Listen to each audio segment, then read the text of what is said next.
Oh my God, we're here, guys. We're live. Sorry for the technical difficulties, delay here on getting up here. Welcome to. This is going to be my second PokerTube podcast, sponsored by PokerTube.com, the the best the best poker video site in the whole entire world, of course. So, guys, thanks for joining me. My name is Joey Nguyen, also known as Chicago Joey. My guest this week, I decided for my second PokerTube episode, I would have a guest on, and my guest is an official real-life woman, PokerTube girl, Ebony Kenney. Ebony, how are you doing today, my friend? A real-life girl. I like that. Hi, I'm great. Thanks for having me on. Oh, I'm very happy you're here. So, I mean, normally I have on my podcast I do on my YouTube channel, I normally have men on. I've only done another podcast with one other girl, Jamie Kerstetter. And before we start, I just want to apologize to any of the women out there who watch this who might get offended by any joking comments I say, because last time I said something up to Jamie about how people might follow her on Twitter because she's a girl and just a girl, that's it. And someone got really upset at me for making this comment. I was joking, and I apologize in advance if I make any comments like that again. I'll try not to. So, Ebony, I apologize to you in advance, okay? I'm sorry. Well, you don't have to apologize to me, and I'm not going to apologize in advance for, I'm sure, the inane amount of extremely offensive comments I'm sure to make. So, wow. It's okay. Okay, well, I'm excited. So guys, I'm still, I'm not quite sure the format I'm going to be using for these PokerTube podcasts and how they'll be different from my own podcast, but we'll talk some of the PokerTube, the site, because they're sponsoring the thing. We have to talk about PokerTube site. We'll talk some about the PokerTube girls, who I know a lot of people that are regularly visit the website. They enjoy watching your guys' video blogs and your Vegas trips and all those fun videos. And we'll talk about some other things. So, thank you for joining me. You're in the main event, right? You lasted through day one. Is that correct? I did. I was able to bag somehow. I made it through with 12K. So I'm short, but I'm still in. So. Okay, so there might be some noobs listening who aren't 100% tournament lingo like you are, who you just talk in tournament words all day long. So you ended day one with 12,000 chips. Is that correct? Right. You start the day with 30,000 chips, and we played 5 levels. We ended at 2-4, so I think tomorrow we will come back to 300, 600. So I will have 20 blinds going into day 2. All right. That sounds fun. That sounds exciting. Have you tweeted all this stuff? I mean, I did the basic, I bagged 12K, blah, blah. I'm not as Twitter savvy as I should be. I don't tweet updates when I'm playing as much as I should, I guess. And I don't know. I kind of am weird about tweeting stuff and superstitious, although I haven't won anything lately, so maybe I should start doing that. But it doesn't seem to affect it one way or another, so. Well, I mean, I gotta be honest. When I'm at home browsing Twitter, there's nothing that makes me more exciting than getting a chip count update after a first or second break from somebody. So, I encourage you, just tweet your chip counts as much as possible, because seriously, when I'm sitting here on my computer on my phone, once I figure out what one of my friends or what they have, how many chips they have, my heart just, it opens up and it feels alive. So I encourage you, please do that more. Could you try for me?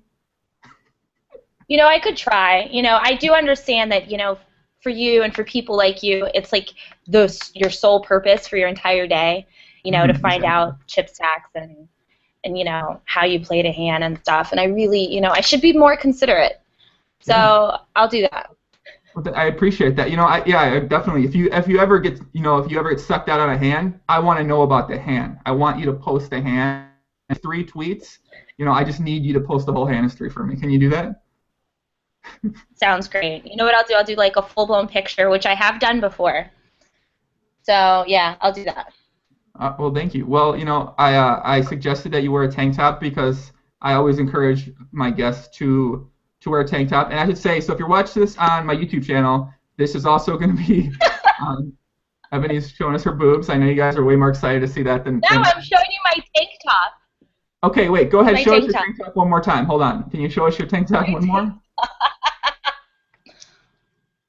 Oh, okay. What kind of design is that? It's a hamsa. It's a Hamsa. Wow. Hmm. Yeah. We're gonna put on YouTube the video alternates between me and you depending on who talks, but we're still getting a look at that at the tank top real quick. Okay. Bikini top underneath. Okay. All right. Workout, nice definition. Okay. All right. Okay. All right. Thank you, Ebony. You're a very sweet girl. Yeah. Okay. Thank you. Who is this chick? Oh yeah, I forgot. Okay, so some people are gonna know who you are. Some people that watch my stuff, or even people that go on the PokerTube channel, might know who you are. So you That's play. awesome. You are, I know a bit about you. You're a mother of two. You've been playing poker for since you met I read this somewhere, you met a boyfriend a long time ago and you've been playing poker since. How long have you been playing professionally for?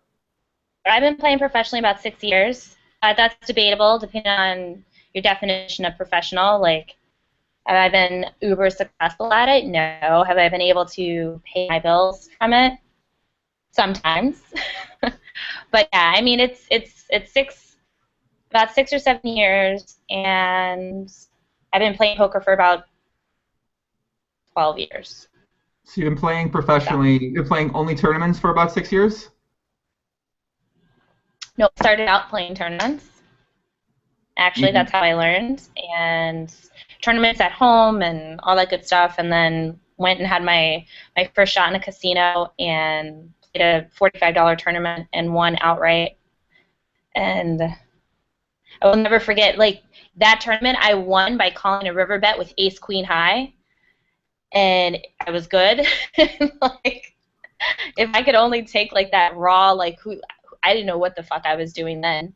I barely know what I'm doing now, and I would just like to take that knowledge and like that gut instinct and like wrap it into like the stuff that I know now, and I'd probably only be slightly better, but still, it'd be nice. Well, So yeah. okay, so tournaments only for about 6 years, is that correct? No, I mean I play cash, but I mean you have to play cash to kind of survive. I think for me, Mm-hmm. I definitely have to play cash. Which cash games do you play normally? What do you like a reg at?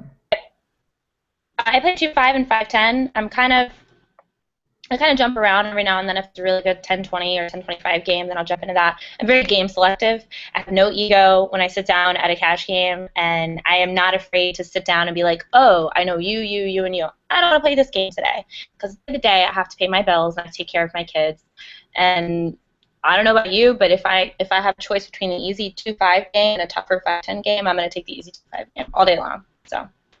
Well, for me personally, I only play online, and I don't bum hunt anymore. I stopped bum hunting about a year ago.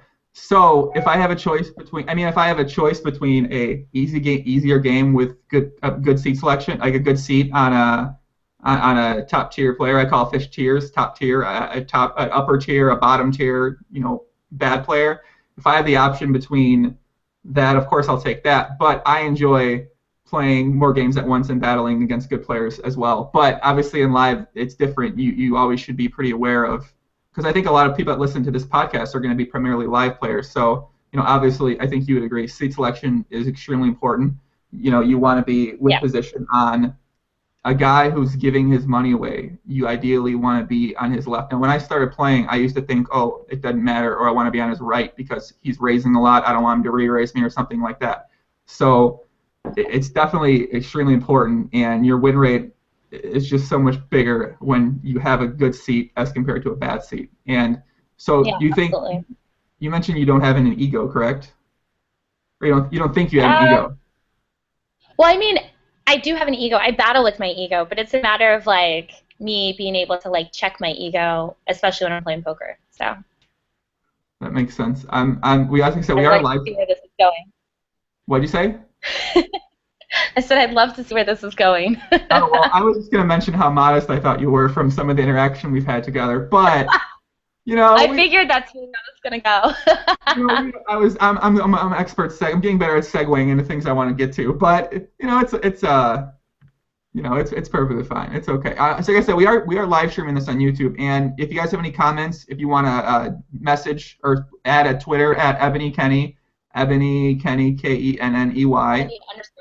Ebony_Kenney. Me, I'm at Joe Ingram1. You can at PokerTube. If you want to ask a question on either one of us, if you want to leave any feedback on the PokerTube forums, I'm gonna start being a bit more active there. If you guys have any PLO questions, if you have any modeling questions, how to be prettier as a woman or how to be prettier in general, you can ask Ebony that, because she's also does a lot of modeling. As you can see, she's very beautiful. Her hair is awesome. She enjoys wearing tank tops and she likes to work out. So you guys can interact with us either way, either on the website or on Twitter. So I was a little thrown off because we were having some technical difficulties getting started in this, and my whole entire spiel I had planned in the beginning, it all went out the window because I'm blaming it on you. So you said you suggested we drink during the podcast, correct? I did. Okay. Do you have a drink? Where's your drink? Well, right now I'm drinking buttered coffee. Have you had buttered coffee before, by the way? I don't know. I don't think I have. No. No, you would know if you've. Have you ever put grass-fed butter and coconut oil in your coffee? Look. No, I guess I put coconut oil on my face. So, well, that's good, actually. You could put coconut oil everywhere, and I do mean everywhere. But when you put this together and you blend it up, it's really good, and it's a lot of healthy fats, and it gets me through the day. And I do intermittent fasting, so I don't eat. I eat all my meals in an 8-hour block. So this is my first and only thing I'll take for I say about 7 or 8 hours from waking up, maybe even 9 or 10. So you're pretty big into fitness and diet and being pretty aware of what you put in your body, correct? Yeah, I've definitely become more aware in the past. I mean, I've always had a knowledge, but I've definitely started to kind of like hack my body and hack like mentally and physically what works for me, what doesn't work for me, and trying to play with it. And then with my kids, instead of just now making them eat what I eat, I give them the knowledge, and I explain to them, and I just tell them it's all about making better choices and all that good stuff. So yeah, it's good. So this is like, some people get offended by this question, but if we ask how old you are, because I actually have no idea. You have 2 kids, you've been playing poker for 12 years, so how old does that make you? Yeah, I'm 30. You're how old? 32. 32. 32. Okay, I think you look much younger, obviously, for 32. And I'm sure you get that a lot, probably, don't you? Yeah, it also depends on what I wear too. Like half of my outfits I wear are very like absurd, and I look like I've been digging in my daughter's closet. And then the other half of my outfits look very much my age. So it just depends on what day you catch me, and yeah, how I pull things together. I'll either look 22 or 40. So you seem to be I only browsed your Instagram page for a couple minutes, but I've noticed a couple themes right away. You did your research. Kid, I told you I did 4 minutes of research on you. I don't really like to research a lot of things, because I just like to kind of go in, ask some questions I have on my mind, and then see where it goes from there. But I did go to your Instagram page, and I noticed that you are really big into dressing and kind of cool stuff. You have your own style. You like to take some chances. You like to wear, some really cool shit. So I mean, is that something? I think you're big into fashion, right? You say you're big into fashion and working out and that whole lifestyle sort of thing. Yeah, I think for me, like with fashion, I don't stick to any particular rules. I do whatever feels good for me on that day. And there have been days, I mean, even like as recently as like 2 months ago, I look at an outfit I put on 2 months ago, and I'm like, what the hell was I thinking? But it was something I liked, I enjoyed, and I dress for me. I don't dress for anybody else. And I mean, that's my #1 rule. Like, as long as I walk out the door feeling great, then I don't care what anybody else thinks. I think that's good. I mean, I think a lot of people out there say that. They say they have that mentality, or they want to have that mentality. But, even I think I have that in a way, but there are still some days, I might go out and put something on, and, you want to have, like, that, like, I don't give a fuck attitude. Like, I'm the shit. I'm this, I got, this is yada, yada, that kind of attitude. But, right. I think it's sometimes hard to actually, like, want that. It's easier said than done. Yeah, exactly. So, I mean, I feel like, though, from talking to you and seeing some of your photos, that you kind of, especially your main event outfit yesterday you posted, that was a pretty YOLO type of outfit. Yeah, it definitely was. So I had these socks. So I don't know if you guys that are listening, I'm sure you'll be able to find it somewhere. I posted a picture. But I bought these thigh-high socks, and I specifically only bought them. I thought they were like knee-high socks, and I do CrossFit. So whenever I do like box jumps and stuff, I wear like knee-high socks. Like right now I'm wearing knee-high socks. I'm wearing Harry Potter knee-high socks, actually. Let's see if we can get them. Yeah. So they have like all the different what is it, like Gryffindor and Slytherin and like all the, it's like the shield from the school in Harry Potter. But so anyway, I thought that they were knee high, and so I bought them and they said boss on the side, and then when I took them home and I opened them, they're thigh high. And I was like, well, I'm never gonna wear these. Well, then I randomly decided to bring them to Vegas, and I just got a pair of Jordans, and I was like, okay, I think it's time to bring these out. So yeah, the thigh highs with little baby jean shorts and some Jordans. So yeah, I looked very absurd. But I think you look something. I don't have a word for it. I don't know a word for it. I have to think about the word I use to describe. I think you looked cool. That's thank you. I'm big into socks. I always encourage everyone. I encourage people out there, guys. One of the coolest things you can do, and by coolest I mean coolest is subjective, but one of the easiest ways you can kind of mix up adding your own style is you wear cool socks with whatever. I wear a lot of basketball shoes and a lot of dressy shoes, but I always wear like kind of like you have on. I try to wear different kind of funky socks, and it kind of gives me my own sort of stylish. I don't even know what the hell. So we call that your sock game. Yeah, my sock game's definitely strong. My shoe game's pretty strong. My tank top game's obviously on an elite worldly elite level. So you do modeling and you do act. You want to do modeling, acting, and poker. Is that correct? So I don't want to do modeling. I do modeling. It wasn't anything I ever tried to pursue. Mm-hmm. But I just kind of like fell into it, and I definitely want to act and do stuff with TV. Like right now, I am currently a co-host for a new amateur MMA show, so that's exciting. And I got my first real taste of being, a TV personality, interviewing people on the spot with no redos. So that's exciting. But yeah, I plan on moving to California in September to kind of, poker will always be there, always be able to, play poker. But I really want to, pursue TV, and I write, in my spare time, and I want to just kind of go ham in that direction. So. Are you moving to Los Angeles in September? I'm moving to Orange County, so I'll be an hour outside of LA. I have to move somewhere safe for my kids. So. That makes. So are you moving? Are you by yourself? Are you married? Are you? So I don't want. So before you say I'm that. I'm definitely not married. Before you say that, remember there's plenty of guys listening out there who dream of being together with you. So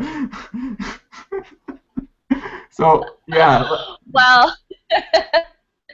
Well, then their dreams are not shattered because I am single. I've been single for for a long time. Mm. I'm moving. My best friend actually just moved out to Laguna Niguel, and she and I are going to move in together. She's a physician's assistant. She has 3 kids, and she works like very normal, and she's very, the complete opposite of me, like very normal, great mom, just doesn't do anything, and so we're going to just live together and have a 2-parent household, and I'll still be able to travel and, pursue acting and whatnot. So, yeah. So we're going to be like the new Brady Bunch. So when you're traveling for poker, is it a situation where she's watch your 2 kids then, kind of thing? Well, yeah, once I move out there, I'll still be able to travel. Nothing will change. We're going to have a nanny that we hire anyway, and then when I'm home, the nanny won't work as much. It'll be like as needed, and then when I travel, we'll have her full time. So. So So yeah. is your poker schedule as far as live, is it pretty busy? I mean, are you spending most of your time playing cash games? Are you spending most of your time traveling for tournaments and for work and stuff like that? You say you're doing the hosting thing now. So what's your schedule Right. normally like? Well, the past 12 months have been the most ridiculously busy 12 months as far as poker and travel goes that I've ever had. I seriously traveled the WPT schedule this year, and then I went to PCA for the first time, and then in February I got hired with Fighter Source as the co-host, and that was 5 or 6 stops, and we still have 2 more stops. So it's been a lot of traveling, and I literally have, I moved into my new place in September, and I've literally been home. I would say I'm averaging like 5 days a month. Wow. So it's really insane. So I haven't even I haven't been playing cash. I haven't been doing anything. I've been doing tournaments and the show, and it's hectic, but I love it.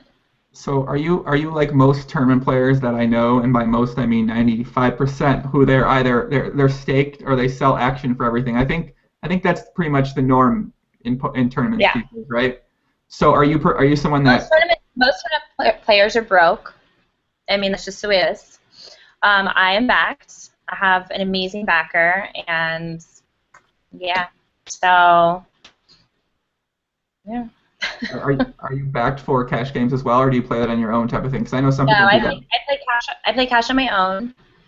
Uh, but I mean, because especially this year because I was traveling so much, whenever I was home, I just wanted to be home with my kids. So if I had like 5 or 6 days to be home, that's what I did. I would just spend the entire time home, and I wouldn't, I wouldn't go out. I wouldn't do anything. I would just be like, okay, I'm going to spend time with my kids.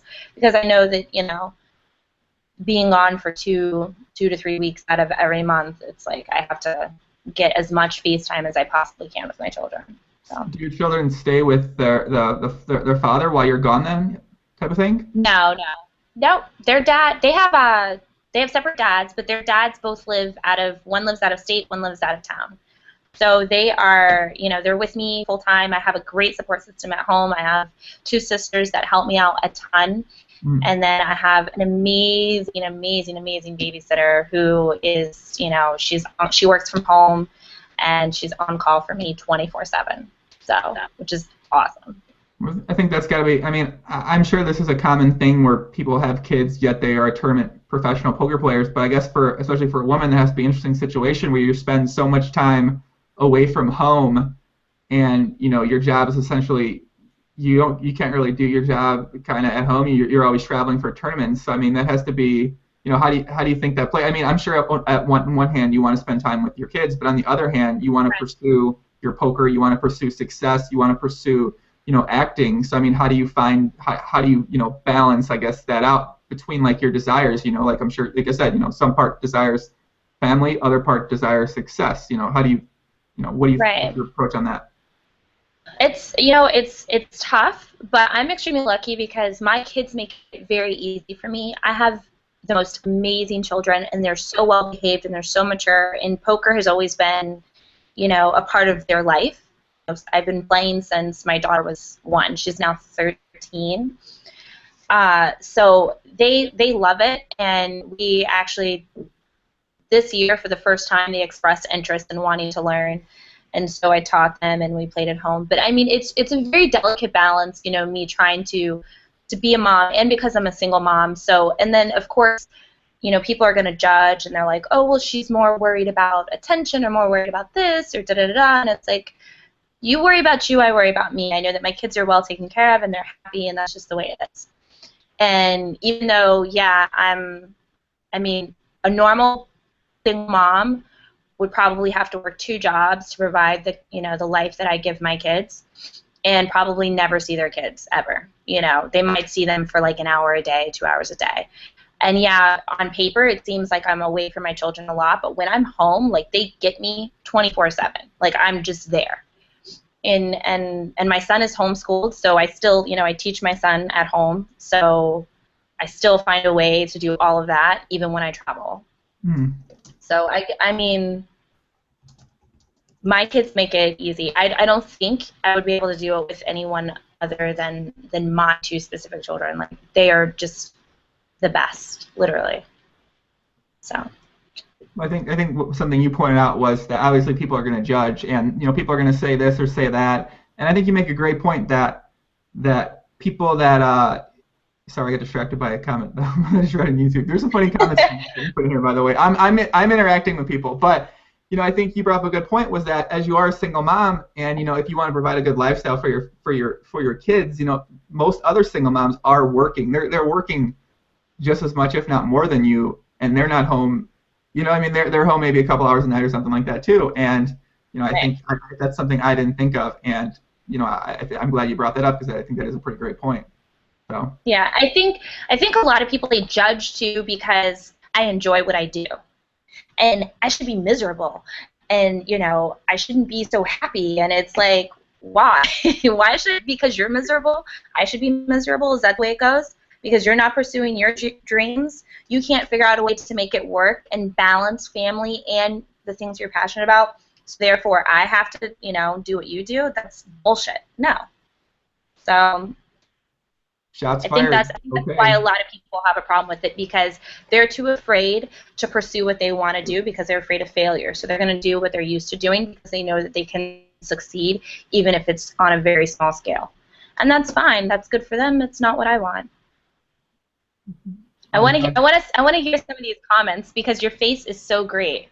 I'm listening to what you're saying. I pretty much said that exact same thing you said word for word, but I think a lot of our listeners might fall into that category, that they are a bit hesitant, and they don't necessarily, they might want to pursue what they think is their dream, but they don't really know about going out and how to do that. And I feel like I've met people like that, and maybe some people don't know, or they don't have the confidence to pursue it, and I can understand that for sure. So I used to think that in a way, like, I guess similar to something that you said, I used to say something like that too. But I think as I've been talking to more people, I realized that it's really hard. It's really hard to just step outside and just chase after something you want to do, knowing you have no way to make money from it, or you have to live away from your family, or you have to do, what I mean? There's just like, people just aren't comfortable putting themselves in a very bad situation for a short period of time for potential long-term success. So. Well, it's hard if there's a bigger, the bigger illusion of failure. It makes it so much harder, and then a lot of people are so worried about what other people think that they would rather be miserable just so people don't judge them, instead of risk being completely happy because someone might think if they fail, then it's a shame, you should have done this, or you should have stayed at your 9 to 5 that you were absolutely miserable at, because that's a paycheck and that's more important than you being happy. And I can understand. I have 2 sisters who, they're both moms, and and they bust their ass, and I just see how miserable they are, and I'm just like, okay, okay. let's save this conversation for an offline conversation. I'm sure me and you could have this conversation for a very long time. Let's go on a more happy approach. So one thing on PokerTube, one of the more popular videos on PokerTube in the past couple of months is by a young man who might be the most famous poker player in the world, Dan Bilzerian. Now, do you know Dan Bilzerian? What are your thoughts on this enigma known as Dan Bilzerian? It's funny. I was at a pool party on Sunday, and one of the kids that worked there when he found out I play poker, he immediately brought up Dan Bilzerian. And he's like, it was a very funny conversation, because this kid is 21, he just moved to Vegas, and he's like, do you know Dan Bilzerian? I'm like, yeah, everybody knows who he is. And he's like, he's got to be the most interesting man in the world. And I go, yeah, I guess, if that's what he's going for. I was like, he's obviously, doing it, he's being successful at it, if that's your reaction. And he's like, yeah. And he's like, have you ever hung out with him? And I'm like, no. And he's like, is that because you don't think you're hot enough? Because you're hot enough. And I'm like, oh, well, thank you. But, no, I was like, I've never really met him, and just, it's not anything, I'm not actively pursuing and that kind of stuff. I was like, that's great, but it doesn't, impress me. He's like, well, it impresses me. He's like, I think it's awesome. Yeah. So, but I mean, I've never met Dan. I've heard some actually pretty good things about him as far as him actually being like a nice guy, like really cool. And you know what? I know that a lot of women have an issue with him, like as if he's objectifying women and like all this other shit. And at the end of the day, it's not objectification if the woman wants to be treated as such. Like, it's ridiculous. And I think more power to him. He's having fun, and people want to judge. So I love it. I follow him on Instagram and Twitter, and we're Facebook friends. So yeah, it's fun. I personally think Dan is one of the best things that could ever have happened to American poker, even worldwide poker, because I have so many interactions with. I get a lot of messages on social media and 2+2 and Facebook from people that like listen to my podcast, and they say, like, Joe, like, how can I learn PLO? How can I be more like Dan Bilzerian? I want to be like Dan Bilzerian. And I'm like, listen, if you want to be like Dan Bilzerian, you got to start playing high stakes. And I mean, I'm like trolling them in a way, but even a lot of people that somebody said your hairstyle sucks. That is false. That is false, Judas. That is false. That is a bannable from the live stream. That's their opinion. That's their opinion. I love to hear. That's why. Okay, so when I don't know if I should say this, but I wanted to have one of the PokerTube girls on, and as I was looking at the PokerTube girls, I love your hair. That's why I wanted to have you on a podcast. I love the hair. The hair is awesome. But well, guess what? Short hair is not for everybody. Yeah, it's true. Short hair on a girl is probably different than short hair. I just like your hair because I'd like to have your hair on my hair. If I could style it differently, it might look that way. But back to Dan Bilzerian. So I've had a lot of interactions with people just even in my town that have been like, that guy's awesome. He's like the coolest fucking guy in the world. I think it encourages people to want to play poker. And, I'm personally all for that. I actually know some girls that have hung out with Dan Bilzerian in a couple of the photos. I don't want to say how I might know them, but there are plenty of girls that they just enjoy having fun and doing drugs, and they enjoy doing these things. Like, so if you can hang out with some guy who is fun, they're raging, they're having a good time, they're in a big house or a nice house. Some girls they really enjoy doing that this time in their life. So when I ask them, they just think it's fun. I know other girls I've talked to them, friends with, that would just be like, that'd be fun to just do. So, I don't, like you said, they're objectifying women. I think that's a good promotional strategy. That's what he's doing. His PR team's great. Whoever's managing his brand right now is doing a pretty great job. So, it's controversial, and he's a very polarizing figure. You either love him or you hate him. There's not anyone that really toes the line on Dan Bilzerian. Like, you're either for it or you're not. So, which is the way to be, I think. I agree. I hope he becomes more and more popular. I hope one day PokerTube can get Dan Bilzerian to do a podcast with me, and I'm excited. Are we gonna start drinking yet? Are you drinking yet? I'm still drinking my coffee. I will start drinking. Hey, PokerTube, so you should get Joe and I to go do a live day with Dan Bilzerian. Well, I think they would. I think that would be great. I'll be like a slutty girl for the day, which won't be hard for me. You're giving the guys hope. There's people in the live stream right now that just got very excited when you said that comment. And I haven't even started drinking. This is awful. That's why we edit it. There's sometimes on some of these live things when I don't talk to somebody first, sometimes there's some interruptions, and normally I edit all that out. Like if I might interrupt you when I'm talking and change the subject or something like that. But when we're doing it live, there's none of that, and comments like that I might not have put in if we edited this. I'm very happy we did it live because I'm excited to know about that. I'm excited. I'm gonna pour myself a drink right here. I got some tequila. I got a glass of ice just because you said we're drinking. Oh my God! You have like a real drink. I have this. Yeah. I have a bottle of wine. Well, I'm not gonna pour myself a lot. Well, it's not even a bottle anymore. It's like it's a glass. Actually, let me get my glass. I'll get my glass. Okay. Thanks, you guys. I'm I'm very much enjoying the comments so far on YouTube. This is some of the more I want to interesting hear the ones. comments. Read the comments. Hey, you gotta load up the comments Read them. section. There's so Where do I go? Okay, so when we link the thing on YouTube, you click on the link and then mute the video because it'll start, and then you can open up the section part, the comment part, in a separate section. Let's pretend I'm a layperson who has no clue what you're talking about. Oh, so let's pretend. So do I click? Okay, so do I click on this YouTube thing on the left? Okay, yeah. So yeah, when you have the YouTube channel open, on the right-hand side, there'll be a comments section where people can leave comments, and then at the top it says View All Comments. So you hit View All Comments, and then it opens it up in a separate page. Or I'll just Facebook you the link to the comment section. Yeah, please do, because I'm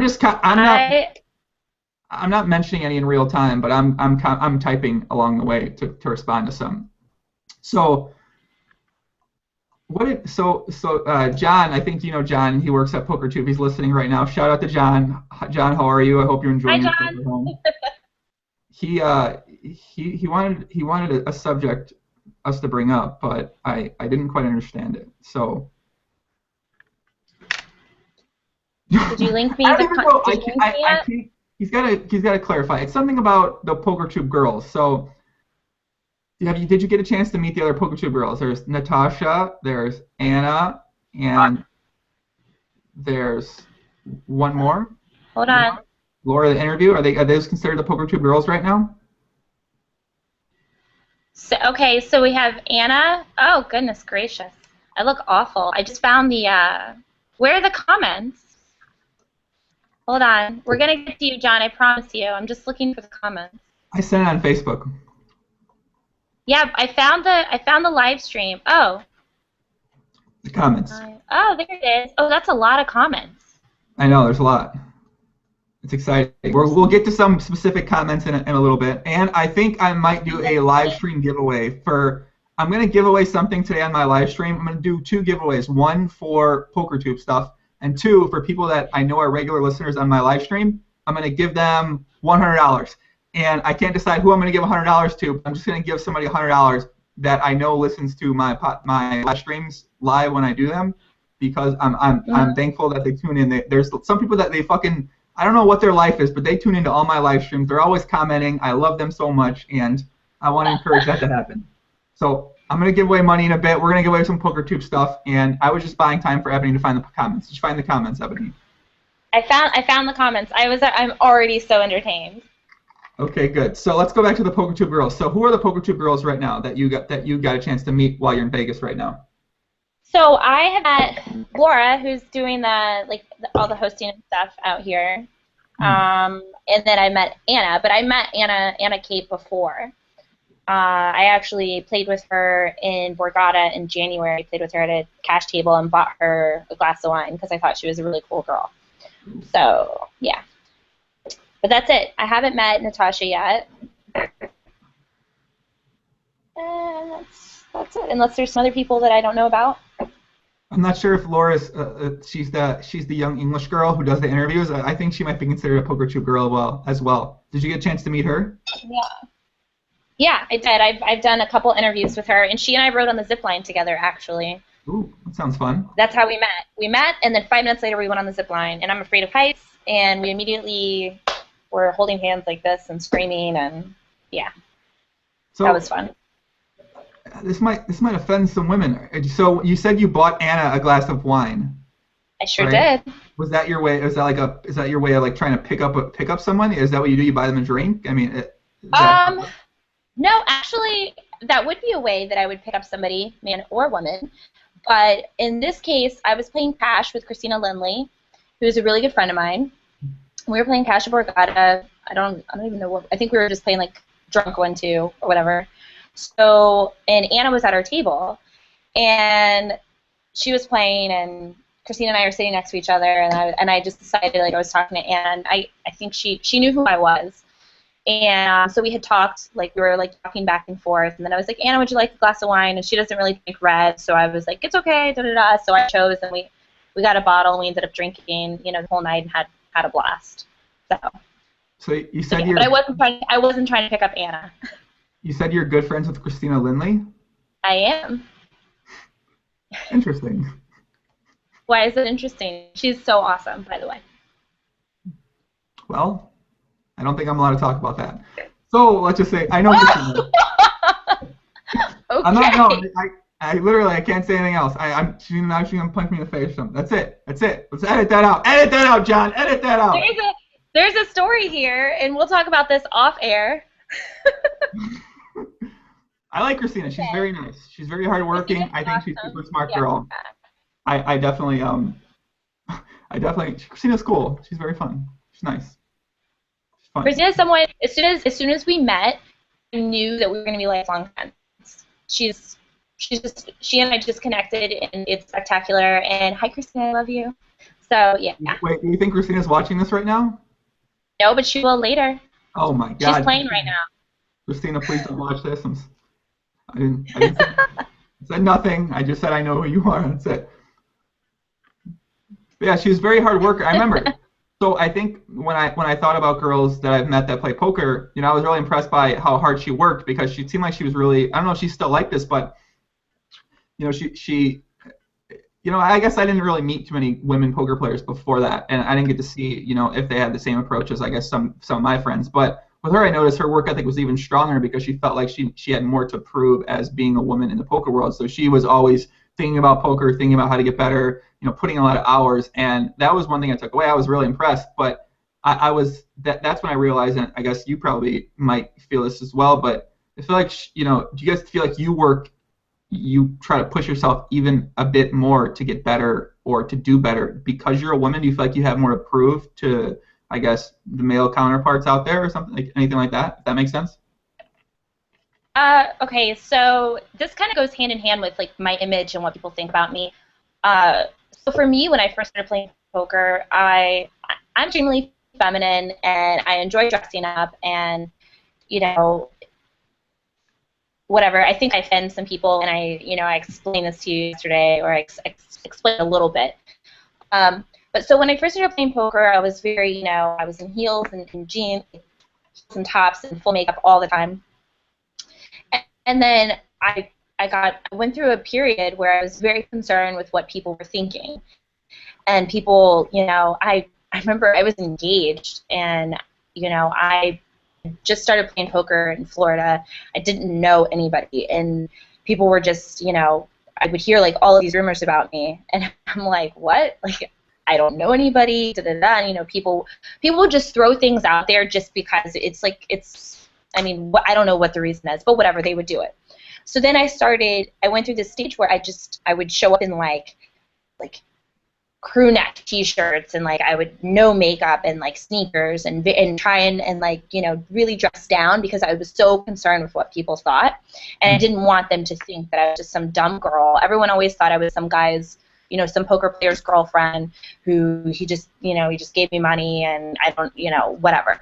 So I went through that stage, and then I still heard all the rumors. I was like, well, fuck it, I'm gonna go back to being me and whatever. So I think for me, as far as having to prove anything to anyone, I don't care anymore. Nobody pays my bills. Nobody, and most poker players are, they're all on each other's nuts anyways, and they don't have a real life, and they don't have a social life. They don't have social skills, and they're very awkward. And, and those are the ones that are judging me the harshest. Those are the ones that have all the negative stuff to say.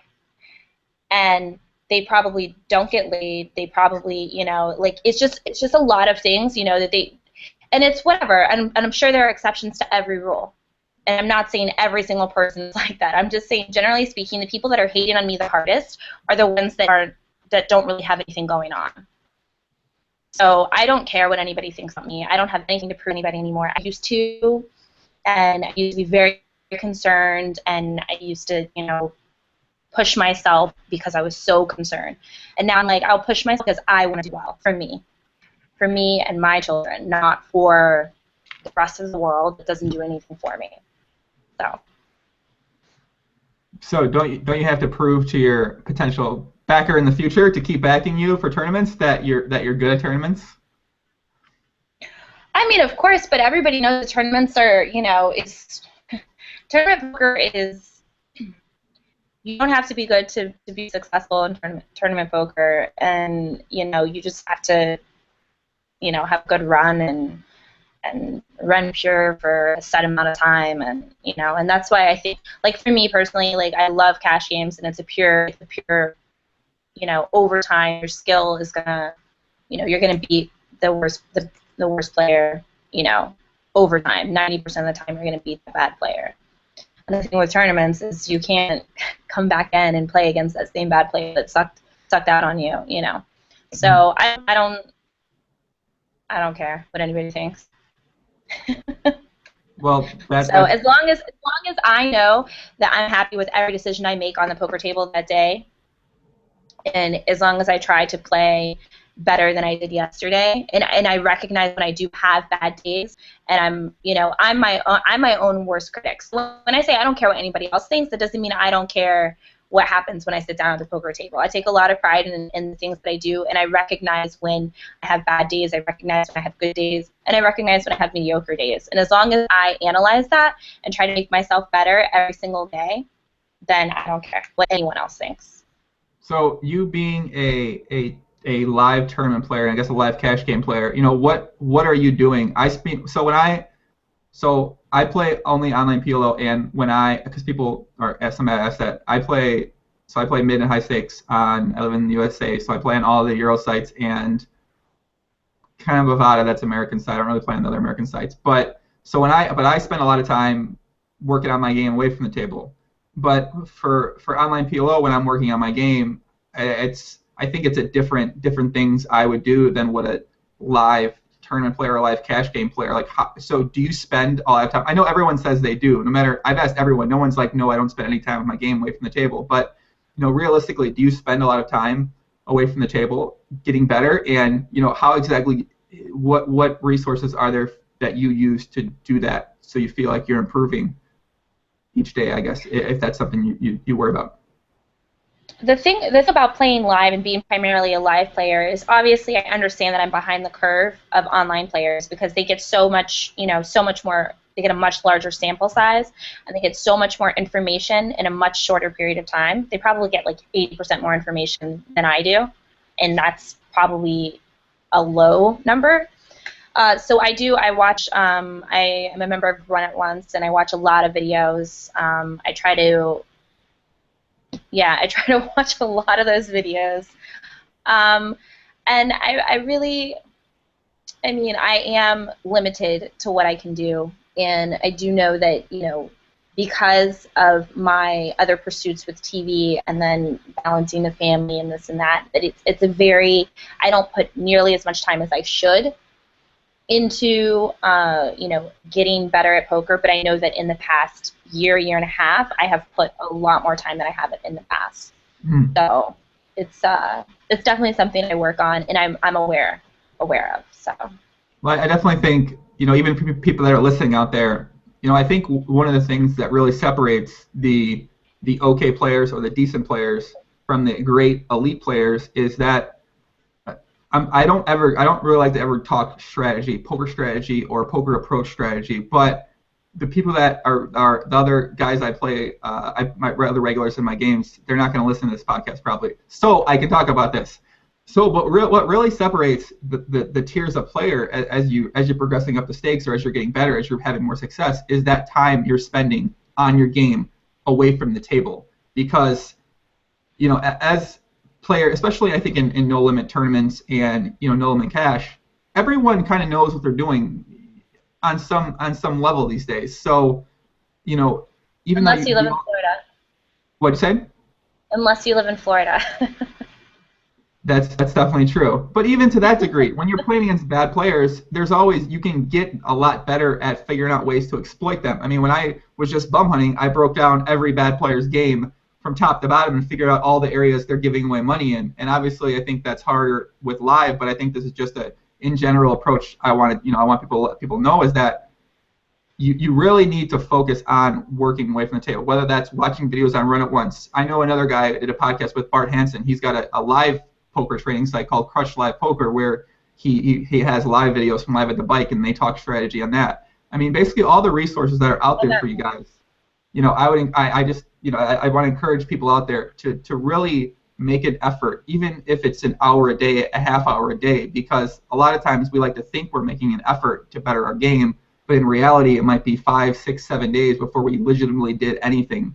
You know, and I think for a live approach, you know, whether it's writing down some hands in your phone and, you know, really breaking down. I'm not sure how much math or how much numbers or how much stuff like that you or other people are using when it comes to breaking down your live game, but learning how to do that is extremely important. And I'm never going to talk. I might talk more strategy on the podcast, but that's as much strategy as anyone's going to get from me in terms on a poker podcast, and that's all I have. Those are my encouragement for the viewers out there, is that, you know, really be honest with yourself when you're analyzing how much you actually work on your game, and really go after it. So that's it. Right.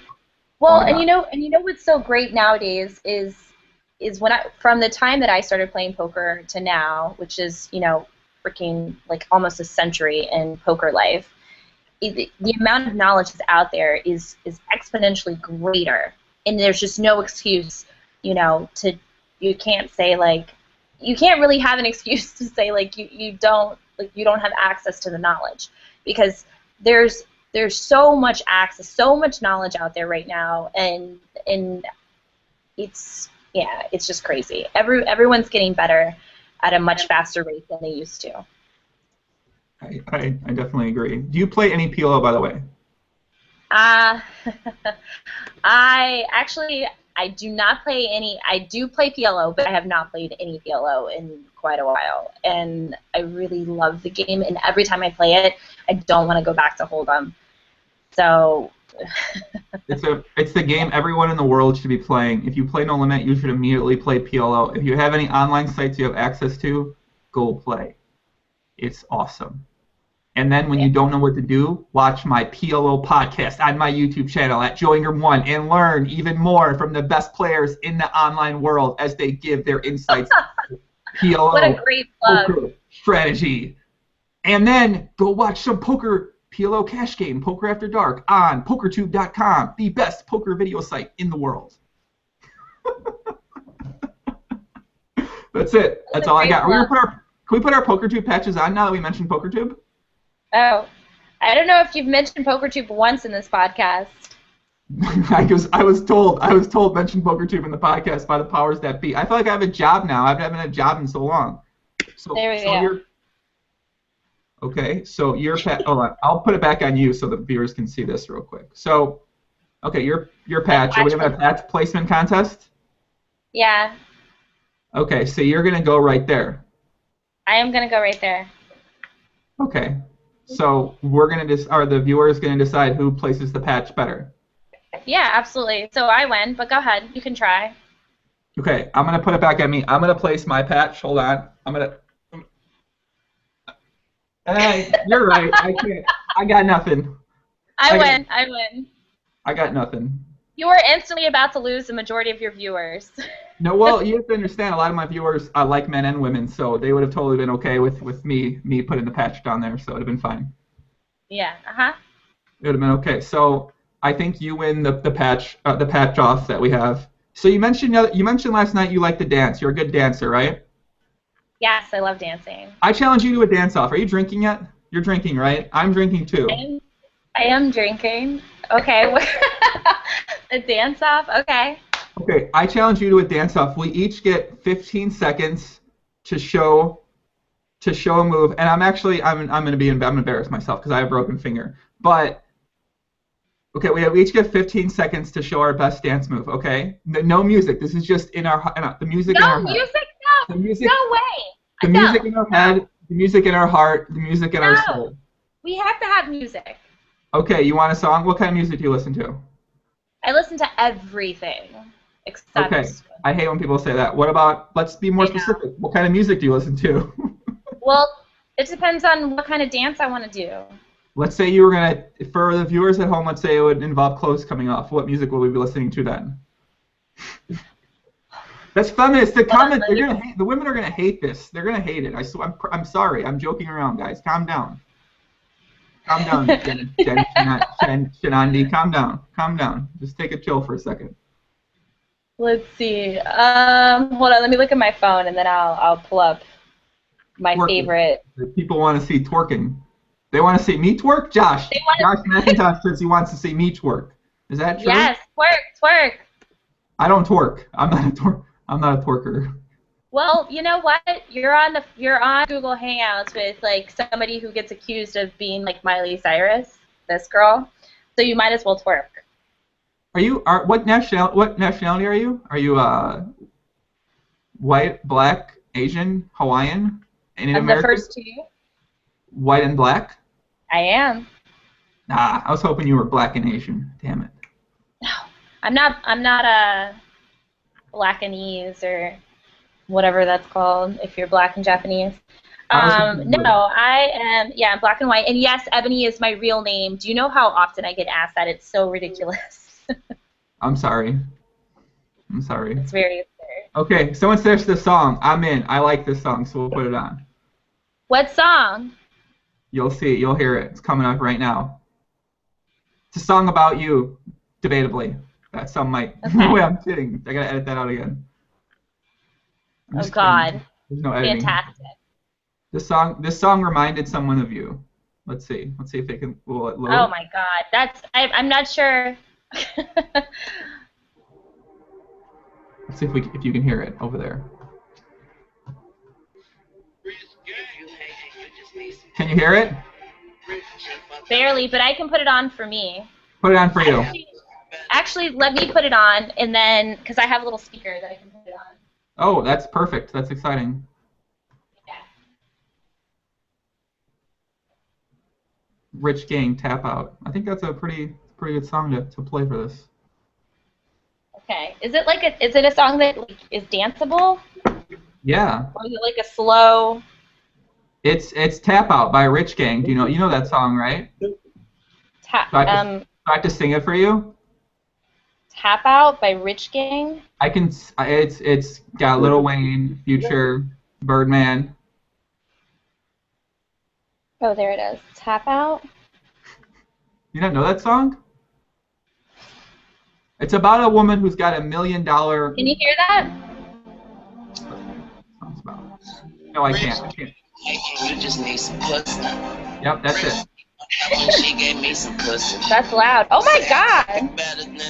That's not a dance song. That's like no, watch. The breakdown comes. Okay, 15 seconds. Ready?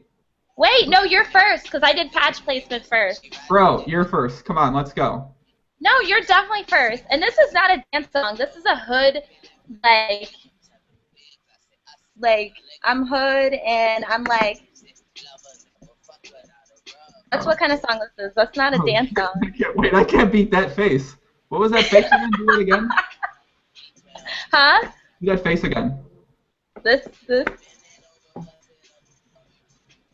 Oh that's a stank face. Oh my God. Oh my God. It's song appropriate, I think. Okay, so go. You get to go first. Let me. We're not doing this song. We're gonna do a different song. Let me try to mimic what you just did real quick. So you said. Yes, please do. Oh, I gotta talk. It's gotta be on me. Hold on, I gotta put it on me. Hold on. You were like the.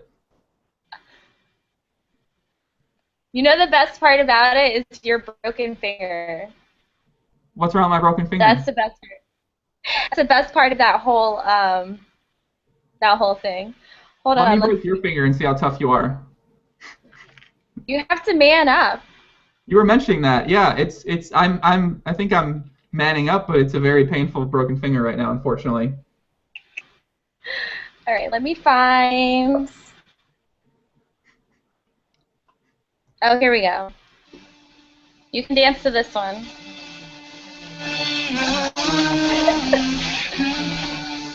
Do you know this song? I'm not dancing to Rihanna. Yeah. Oh, you want more a hood song? I'm not dancing to Birthday Cake.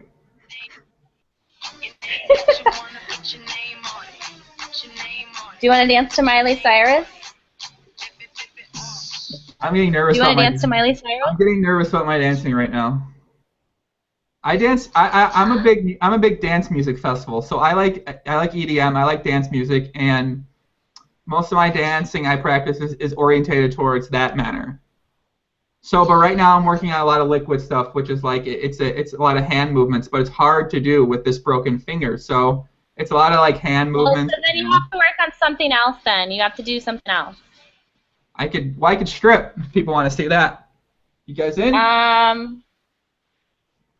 They want to see me. They want to see me take off my clothes. Here you go. Guys? Here's They the want to see song. Ebony take off her clothes. Which one do they want to do? Miley Cyrus. Is that what you want to hear? I keep forgetting All you're right, here black we and you keep putting on hip hop. Hold on.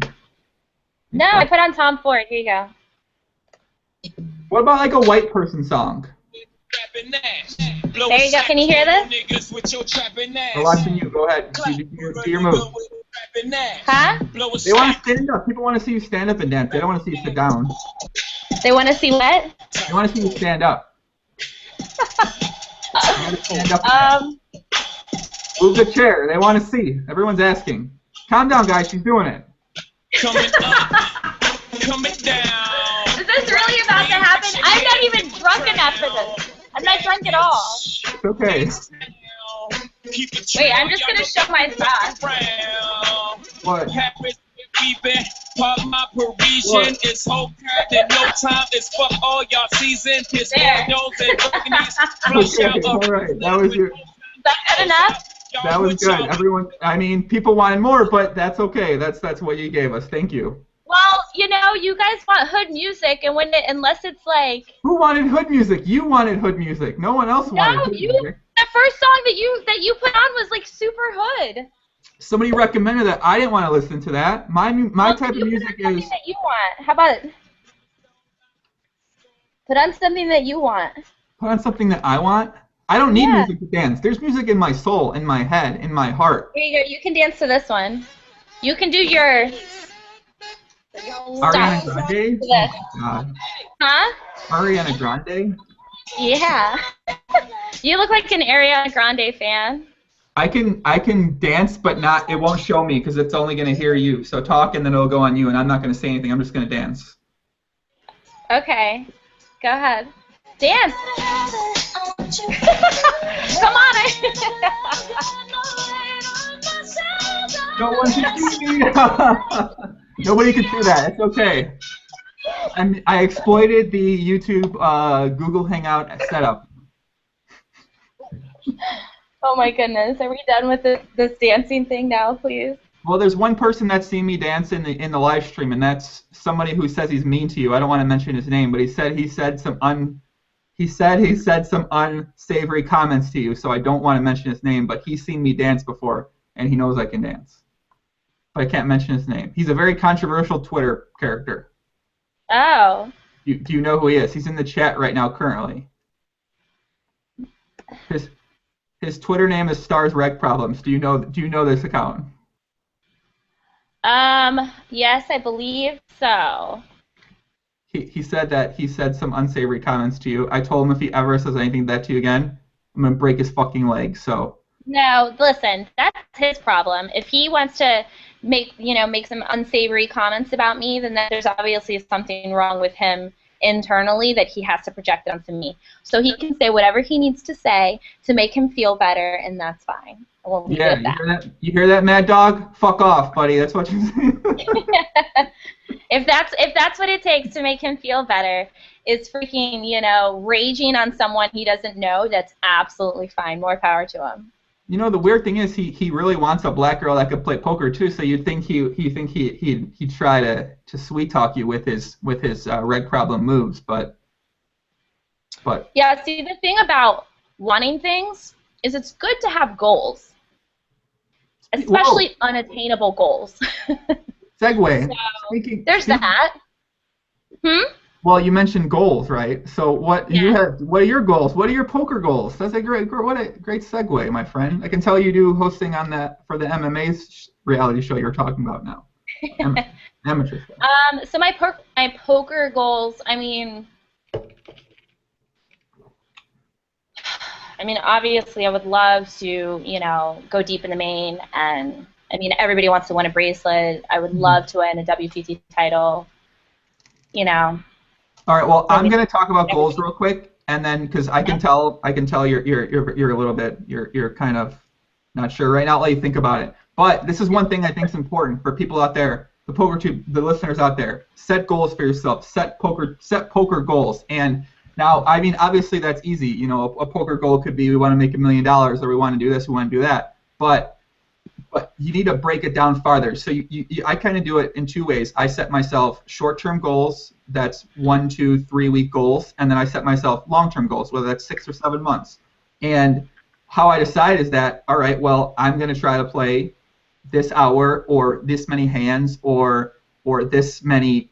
I kind of break it down by not necessarily by how much money I'm trying to make, or if I'm going to, you know, try to get to, you know, 100, 200 playing online, but instead I try to take it slow and say, all right, I'm going to try to play my A game 6 hours, 8 hours today.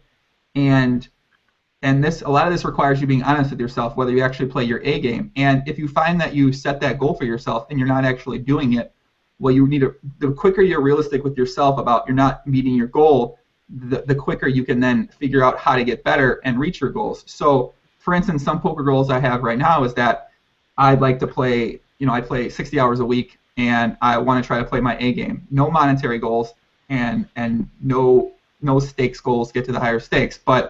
And then I want to spend 20 hours a week studying my game away from the table. So obviously not everybody needs to put that much time into there. You can put as much time as you want into it, but you know, easy goals like that. And I don't know how you know, for a live poker player it's different. You know, obviously I asked you what your goals are. You said you want to win the main, or you want to go deep in the main, and you want to win a bracelet.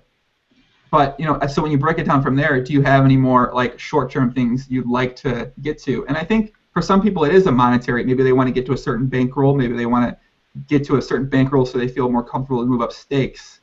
You know, right. Do you have anything like that? For me personally, I used to. There has been a huge shift in my life in the past like year and a half, 2 years. So for me personally, I used to be, everything was very result oriented, and there was a monetary goal, and everything was, you know, my success was based solely on, you know, how much money I had in my account, or, you know, and now there's been a huge shift to now I just, realistically, my goal is to just wake up every day, and if everything I did that day made me happy and I could look in the mirror at the end of the day and be happy with who I am, then I achieved my goal, you know. And that's realistically, those are my goals, you know, to just really be proud of who I am every day, and you know, be happy with every decision I make. And if at the end of the day there are just some decisions that were questionable, then I just reevaluate them, and I'm very honest with myself about that. So I don't have any monetary goals. I don't have, you know, as great as money is, it's not, I've realized that it's not what makes me happy. It makes things easier, but it's not what makes me happy. You know, I want to be around friends and family and have a really good time, you know, and just really, you know, enjoy the relationships I have in my life, and I'm lucky enough to be able to do, you know, things for a living that I love. So if I can do that for the rest of my life, I'll be very happy. So you mentioned family as something that you want to be able to do, correct? It's something I do, but yeah. Okay, so when you move to California, how much, and you're fixing and you're living in a different place and you're going to be traveling a lot. How much time are you going to be then spending with, you know, your family and your friends at that point in time? I actually won't be traveling as much as I traveled this past year. I don't foresee me traveling as much next year as I did this year, just because I will be I'll be focusing more on like the entertainment side and trying to go on, you know, auditions and writing more, and that, you know, I'll be home a lot. So I mean, I'm not opposed to anything, you know, as far as like traveling and, you know, for poker. So it all depends on what happens, you know. The great thing about what I do for a living is I just kind of like go with the flow, and I don't have a set schedule. So it's, yeah. So we'll see. Sorry, I'm looking. I'm drinking. I realized I didn't eat anything while I was listening to that. So why don't you tell? Okay, I have some topics written down here, and I'll have you talk about one real quick while I go get some food before I start throwing up on the air, which I'm sure people would love to see. But so John mentioned you were one of the WPT. You were a player to watch in season 8. Is that correct? Ones to watch in season 10. Season 10. I have no fucking idea. Yeah. So how was that experience like for you? Can you tell us a bit more about that while I go run to get some food? Oh, so while you can't hear it? Yeah. I'll wait till you come back, and I'm gonna get a refill on my wine actually because this bottle is empty now. I'm back. I just went to my. Oh, that was quick. Okay, so I'm gonna get wine. Hold on. Okay. All right. I'll take some YouTube comments. 2.5 yields, 50 an hour max. Ain't nobody figured out their hourly at 2.5. Come on. Oh, I can't say that in the podcast. Someone asked me a ridiculous question. Her goal. What do you think about LaForte? I'll have to ask you that in a second. What do you think about LaForte? Do you know LaForte? You don't know LaForte, do you? I'm sorry. Say that again. Do you know who LaForte is? No. Okay, he's one of my friends. He plays heads up online PLO, and some might say he's one of the best looking poker players in the world. The best looking poker player? That's what some people have said. Oh, let's look at what he looks like. Now, you can go on my YouTube channel and look up one of the podcasts I've done with him to get a little bit of view of him. What's his name? His name's LaForte. So if you go to my YouTube channel, it's the one. John LaForte? John LaForte, that's him. Well, he's very cute. Yeah. Is that your type of guy? Is Sean LaForte your kind of guy that you'd like if you happen to be entertaining the thought of liking a guy at the time? You know, the thing is, I'm attracted to energy. I don't have a set physical type. I mean, I like tall, athletic guys. That's for sure. But sign me up, guys. That's me, tall, athletic. But if they're complete idiots, then it's like, okay, that's great. You're very pretty to look at, and that's the extent of our interaction. I have dated guys that, my girlfriends, I am a classic, my girlfriends are like, Ebony, what are you thinking? Because I've dated, on a scale of 1 to 10, I have dated 2s and 3s just because I really love the energy and the way that they make me feel, and I'm attracted to that. That's more important to me than physical looks. So, yeah, do I want physical attraction? Absolutely. Is it important? Yeah. Is it everything? No. So you're saying that you enjoy doing, energy. People that I've met that whenever they mention the word energy, it's usually people that like to do ecstasy and LSD, and they really like to we can't talk about that on air, but the only people that ever bring up the word energy, I've never done any of that, so it's fine. Of course, guys, I've never done any of that either. We're drug-free here on the PokerTube podcast, guys. I'm not drug-free. Listen, when I'm in California and Colorado and the states where it's legal to do so, I do participate in some of the stuff there. But that is the extent of my. That's the extent of my drug use, and even then, the first time I did that, I was 26, and only because I lost a bet. Well, so I'm a super good kid. When I was 21, my friends used to bet me that I couldn't go pick up girls, and so the only reason I ever would go meet girls and pick them up is because my friends bet me. So yeah, I see your point. That's true. No. Yeah. Really but no, I don't do any of that. But I do, as far as energy and stuff. I'm very in touch with, I meditate a lot and all about living in the present moment and, being aware and all that good stuff. So I think there's a direct correlation to all of that. Okay, I'm editing what I'm going to say. So let me just edit it out first. Hold on. Okay, now I'm good. I said what I needed to say, and we're fine. I'm trying to browse down through the comments on here to ask some questions some people had, because I saw some good ones earlier, and then all the questions have become kind of they haven't become too much. All right, is there... I want to ask this question. If you don't want to ask this question, it's okay. Is there a rumor in South Florida that Ebony used to deal in home games topless? Is this true? That is true. That is true? Are we allowed to talk about that in the podcast? No. I know a couple girls that do that actually, and they make decent money doing that. Well, I made more than decent money, so yeah. Okay, you heard it exclusive. Ask her what stakes she plays. Do you play online? Do you play poker online?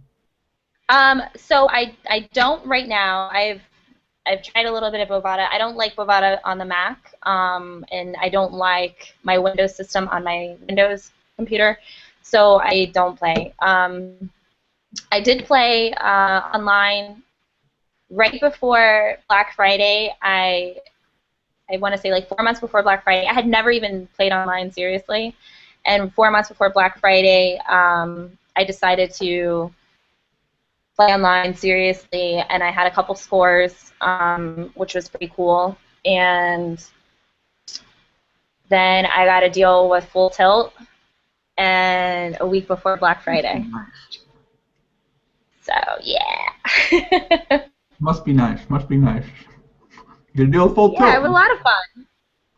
Yeah, that was great. I get a deal, and then the first day that I'm supposed to put my pad on for a tournament, I was playing a live tournament with Justin Zaki, and he's like, Ebony, did you hear what happened online? And I'm like, no, what are you talking about? And he reminded me. I was like, oh, so I go in my bag and I'm pulling out my patch, and he's like, online is shut down. I'm like, this is like such a bad beat for me. I just got a deal, like, which is like a lot of poker players, you know, it's one of the goals. And yeah. To get backed, or to get sponsored by like a PokerStars or a Full Tilt. Yeah. That's one of it. So. All right. What do you feel that Tobias asks? Do you think you have a bigger edge against men or women? I will say this, because it's not all men are the same, not all women are the same. So my edge is I'm aware of my effectiveness against different people. So I know that if me being effective, you know, me talking is going to be effective, then I'll do that. If I don't think that that's going to do anything, I won't even waste my breath. You know, and it's the same way for men and women. It's just people in general. I think I do have a way with people in general, and I can get them to open up. But I also am very in touch with, you know, other people's response towards me. So I don't think it's about. I think people either love me or hate me, and that's just the way it is. And if they hate me, I'm not going to waste my breath trying to convince them otherwise. And it's the same way on the poker table. You know, I know right away how somebody feels about me, just by the way they look at me. So. Oh, what's that face? Is this a good one? I don't know if I agree with that assessment. So you know what someone thinks about you right when you look at them. You know every time. You think you know. Not when I look at them. By the way that they look at me, I know their initial assessment about me. What was my initial assessment about you? You think I'm awesome. I'm like I'm your sister from another mister. You kind of do remind me of my black sister if I had one. I can't lie. You do remind me of, if I had a sister. I do have a sister, but if I had a black sister who played poker and happened to be you, you kind of remind me of her. You know, I think. If I had a black sister who played poker, that's a tweet, I think. The only thing that would make somebody this better if you played PLO, it'd be much better though. I have a good friend of mine. Well, he played PLO, and then he cashed all his money and opened a couple businesses, decided to be done with poker, but he taught me how to play PLO. And he's pretty good. So, but he doesn't play anymore. Okay, do you know any women that know how to play PLO? And by know how to play PLO, I mean potentially competent at PLO. Melissa Burr. That awesome beast who like wins all the tournaments, or she goes deep in all the tournaments? Yes. She knows how to play PLO? I believe so. I'm messaging She knows how to her. play everything. I'm sending her a message. I wish Vanessa Selps was Vanessa Selps, obviously, you know, she's married to a woman, but if she liked men, I'd be going for Vanessa Selps personally, because she knows how to play PLO. I mean, she knows how to play PLO. I don't even care. What? I totally hit on Vanessa Selps. You like her? No, well, I hit on her when I was a little tipsy. It was very funny. But I know her wife, and I love her wife. Hello. And I would never, we're cool, and I would never, yeah. Wait a second. Is this an exclusive story coming out, right? Is there more to the story that we want to talk about? No. It's just me being, you know, when I get intoxicated, I say things that I probably shouldn't say, and that, you know, yeah. Yeah, well. So, there's that. I have to get new wine because this wine is disgusting. That's okay. Go ahead and new wine. Gross. Ask her. Ebony sounds like a porn star name. No offense. Get some interesting comments this week, guys.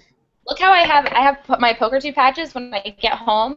At the end of the day, I just throw them on the bottles, my bottles of wine that I have in my room. So you're working with PokerTube now. So what is that deal like with you guys? So what is your guys' relationship? You know, what kind of, are you going to be doing video blogs for them? You know how? Yeah, so I'm just doing video blogs and updates and stuff like that, and then, you know, hopefully we'll be able to extend it past the series. It'll be a relationship that, you know, will turn into something long term. So. Well, that should explain a lot. Thank you. What? You really explained a lot. Thank you. That was good. Not much more of that. Huh? That's it. That's the only explanation, huh? Yeah, I'm doing video blogs, and I'm tweeting and updating and doing social media stuff, and yeah. I mean, what else do you want me to explain? I'm not awesome like you.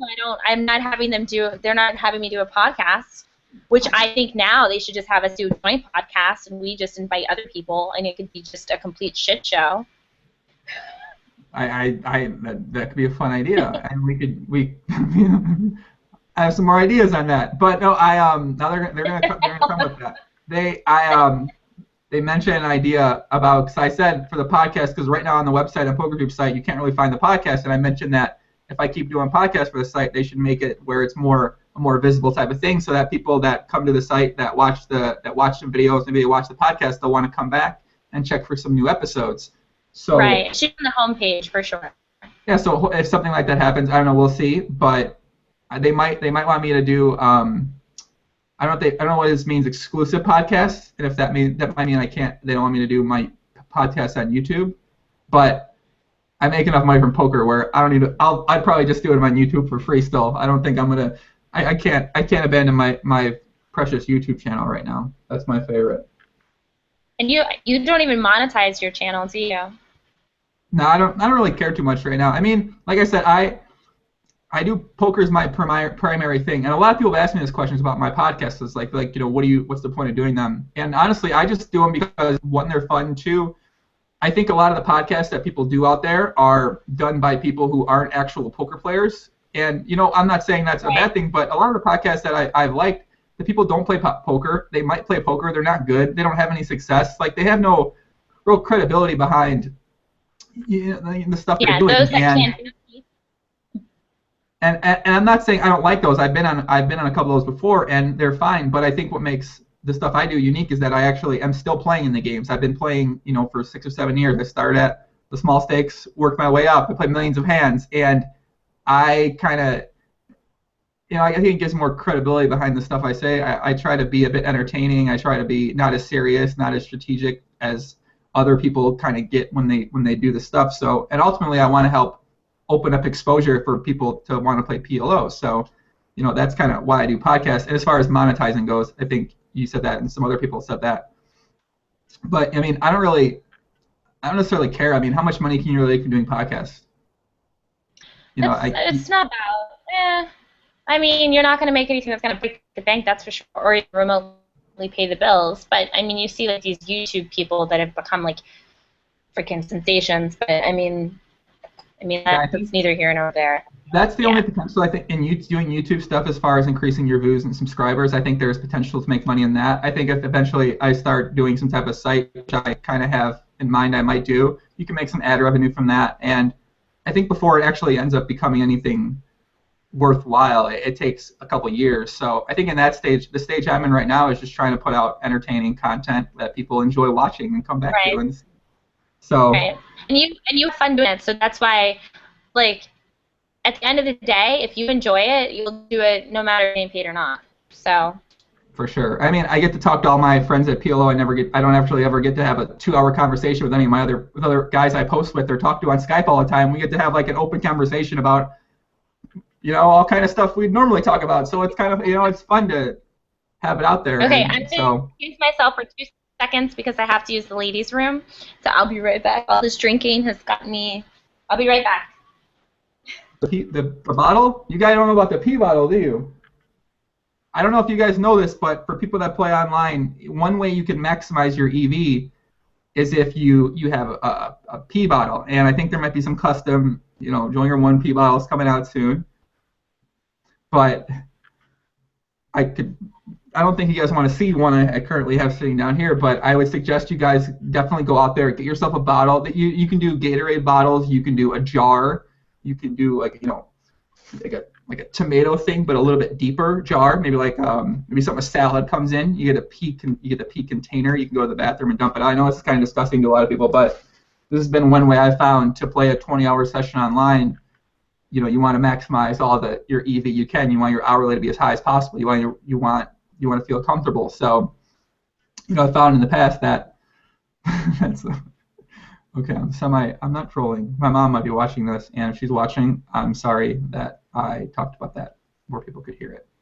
So Ebony's in the bathroom right now. We are here. I lost my train of thought. Thank you guys for the comments. PokerTube P bottle. Don't bring up the P bottles. Why would I not bring up the P bottles? Everyone, the P bottles are plus EV. See, this is John. He's like an online donk. That's why he doesn't know about this type of stuff. So that's okay, buddy. Sorry, you're back, Ebony. Hello. Hi. I was talking about the EV of P bottles by your computer when you're playing online poker. I mean, I would, as a female, I think I'd have like a catheter or something. I wouldn't be able to just pee in a bottle. Right. Okay. So I had an idea earlier, but they kind of mentioned the idea, but it reminded me of the idea. Okay. So me and you, we can ask each other 3 questions, any question, and we have to answer the question in short or as little time as we want to. So you ask me one, Can we I'll get ask one you. opt-out? We get one opt-out. Fuck no. No. Yeah, we get one redo. So if you ask me a question I don't like, then you have to ask me a different question. But I only get that one time. Okay. So one opt-out. I get one opt-out. You get one opt-out. Alternating 3 questions, anything question goes except one opt-out because we're having an opt-out question. Okay? Is that what's happening? Yeah? Hold up. Okay. Drink some more wine. I'll drink another drink of my tequila real quick. Oh my god. Okay. Okay, so. But I'm not prepared for this. I don't know what questions to ask. You are prepared for this. I thought you were like an amateur co-host where you do things on the spot. You gotta be good at improvising. Oh my god. Okay. I'm pouring myself some more tequila, guys. I'm sorry. Okay, so you go first. Go ahead. Ask me a question first. No, you go first because this was your idea. Okay, my question for you is first. Okay, so I can ask you any question. You get one opt-out, right? Oh god. I'm gonna try. I'm not gonna make this boring shit. I'm gonna try to make this more entertaining stuff. Okay. So let's say. Because it hasn't been entertaining thus far. Okay. Okay. Let's say hypothetically, all right? The topless question that you asked me earlier, that should definitely be one of the questions. Someone else wanted to know. I don't care if you deal topless. That doesn't matter to me. Someone else wanted to know about this, not me. Oh, I don't anymore. This was like years ago. Okay. If you do, that's fine. I deal topless sometimes for money too. It's fun. I enjoy it. Okay. So here's my first question. Are you ready? Okay. Yes. Okay. You are ready. Okay. Let's say that you're in Vegas, you're playing poker, right? Okay, you're playing Mm-hmm. poker, you're sitting in the 3 seat. The 4 seat's open. It's a cash game. It's a 1-2. You're drinking some wine, you're having a pretty good time. Okay? Okay. I come sit down in the 4 seat. Me and you start playing poker. We're talking back and forth. We're having a good time. I'm drinking some tequila, you're drinking some wine. What percentage of chances from a 0 to 100 on the first meeting of us meeting and hitting it off and having a good time at the poker table? 0% of the time, 100% of the time. How often would me and you end up making out outside potentially by the end of the night? 0 to 100. Oh my God! Who asked? Oh my God! It depends on how much wine I've had to drink. You've had how many glasses of wine get you completely wasted? 3. You've had 2.2. You've had 2.4. So 1 to 100? Mm-hmm. Yeah, I'm gonna give you an honest answer here. That's fine. If it's 0, it's okay. I can take it. I promise. It's fine. It's not a 0. It's probably like a... Wait, are we assuming we've already had this interaction right here, or is this assuming we don't know each other? We just met for the first time. This is brand new. You said brand new, right? Right. The first time. Correct. The first time we ever met. Yeah, brand new. And that was it.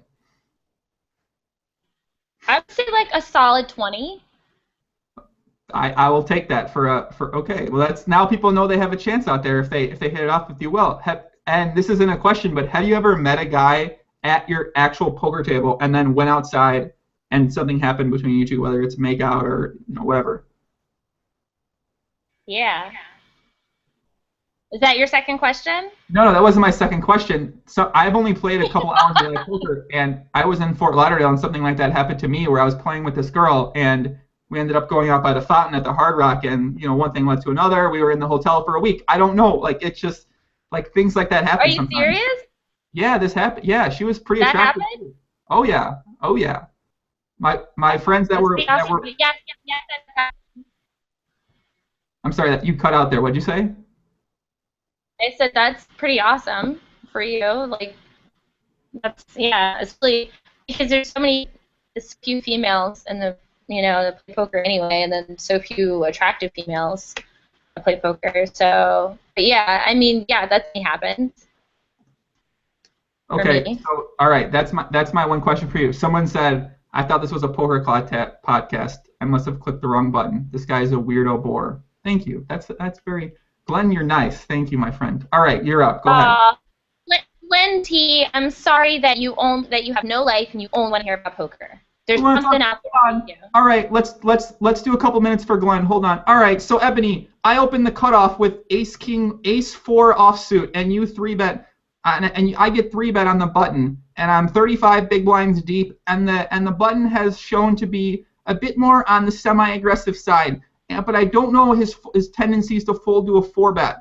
And I have Ace 4, but what should I do? What stack depth does it become plus EV for me to 4-bet or fold or whatever flat if it's suited? What should I do, Ebony? Can you tell me? I think that there you should just get it in and just hope that he doesn't have a hand.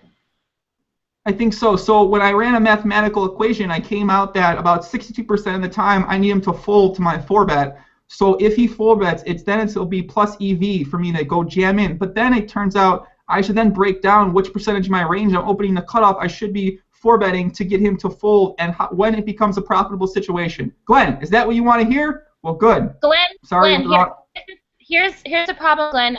I have boobs and my brain doesn't work, so we're not doing mathematics today. Exactly, Glenn. And I play live 1-2 at the casino. I take my parents' money. I go lose $200 every day, and I come back home and I do this fucking podcast. Okay? So let me do our podcast. Let us bore some people out there. And if you want to hear me talk equations, you want to hear me talk ranges, math breakdowns, that's fine. You can hire me. I will do hour lessons with you. You can pay me my current hourly rate, $450 an hour. Okay? That's it. That's all I got. All right. So back to the questions. So you're up. Go ahead. Your question. I don't know. Dang it. Oh, you're such a good co-host. Oh my God. Yeah. So who Who is the girl in Fort Lauderdale? You don't. She wasn't like a famous pro or anything. Yeah, but okay. So do you talk? Wait. Okay, then I'm gonna deny the question. Hold Go on. ahead. Ask anything you want. I answer anything. I don't care. I don't think I'm not anywhere near prepared for this. Hold on, I have to. There's literally no preparation here. This is not cool. I didn't know I was gonna be able to ask questions. I didn't know we were doing show and tell.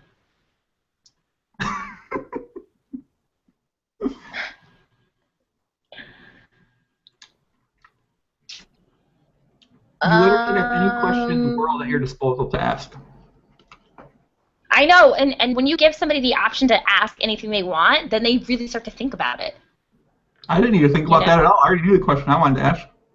I got 10 more lined up after you ask your first one.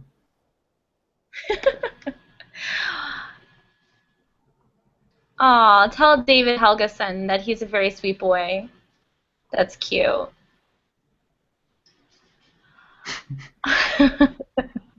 Oh shit, David's funny. David, you're really funny. Tell him that's the cutest thing ever. You're funny, David. Don't worry, David. I don't think about math. I don't want people to get confused and think I know math. I don't want anyone to get that impression. I don't use math when I play PLO. I only beat PLO because I ran good for a bunch of million hands. It's really all you need. You just have to run good. You know what's really funny? So before I was a poker player, I was an engineering student, and most people are very surprised to find out that I graduated like the top of my class in high school. I did 2 years of college while I was still in high school, and straight A student, very, not what I look like. So it's always interesting when people just assume that I'm dumb, and I think because I talk, and I told you this yesterday, the way that I talk is not, I think it kind of really goes with the way that I look, so people don't expect much from me, and that's cool, and I'm okay with that, because at the end of the day, if push comes to shove and I need to, like, pwn somebody, I will. Yeah. So you think you can So, David, that was a cute comment. You think you can pwn I'm somebody? sorry? You think you can pwn someone? Is that what you're trying to say? I mean, anyone is capable of pwning somebody at least once, obviously. So, yes, I can definitely pwn people. That's, Okay, well, why don't you pwn out this first question and ask me a good question? There you go. Okay. You can pwn something, pwn the question.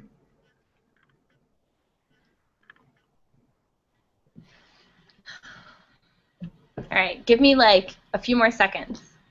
Drink your tequila. What kind of you co-host something? You have to ask questions, don't you? You got to study, Yeah, kid. You got to Google what questions to ask. Why tequila? That's actually I want to know. Like, why tequila? Because there's tequila. It's a boring question, but it's something. Cause what? There's tequila by my fridge. That's it? Like you only have tequila in your house?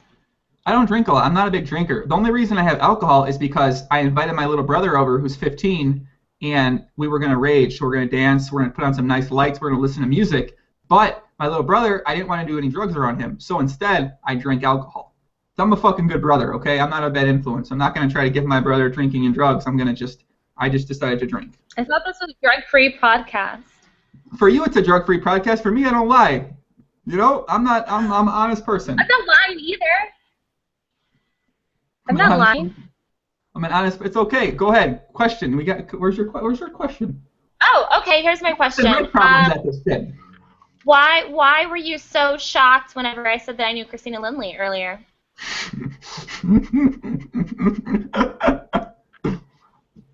Yeah. I mean, I wasn't. I was just surprised you knew her. That's a random thing to say that you're friends with, Well, you asked me how I met Anna, and that's Christina was with me and we were drinking, and Anna just happened to sit down at our table. Yeah, well, I mean, I didn't expect you to mention that name. Why was I surprised you knew her? Why did that name catch you off guard? I'm not sure. I like in trouble, okay? I can't answer a question that's going to get me in trouble. Sorry, I'll stop Is this being. you opting out? Is this you opting out? I'm being unprofessional. Yeah, that's my one opt-out. That's my one opt-out. Go ahead, ask me something else.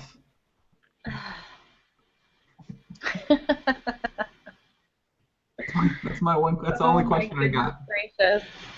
Hold on, I need to get more ice. Talk to the live stream viewers while I get more ice.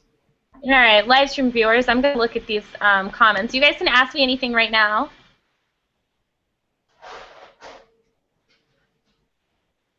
Let's see. Anyone want to ask me anything? Come on. Thank you, John. I appreciate the compliment of saying that I'm sharp. Let's see. Dun, dun, dun.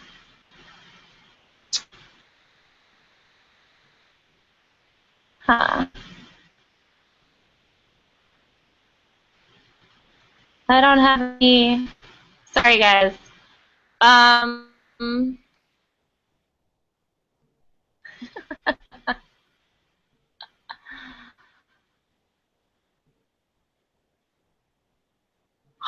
Oh my goodness, some of these questions are very absurd. These comments, I guess I should say. You guys are outrageous.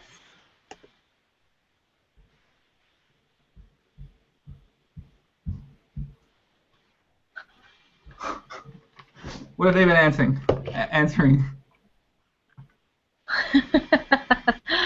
I'm asking them to ask me questions, and no one's asking anything, although Reg Problems apologize for tweeting a lot.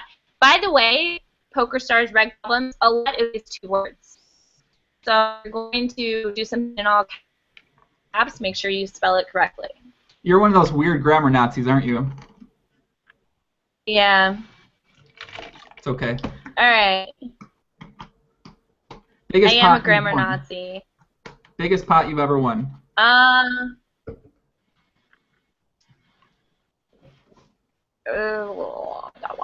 think this is a live pot actually. Way back when, 20 below. I think it was like 27K range. That's kind of underwhelming, I guess. I don't know what people are saying, but yeah. So your biggest live pot was about 20K? 27K. 27K. Hear that, guys? Yeah. 27K. Biggest pot lost. No, 1. What's your biggest pot lost?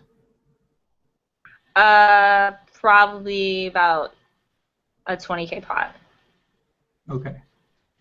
That explained it. That explained. Okay. That was what? That was a great explanation. All right, we're back on the questions. It's my turn. My number 2 question, correct?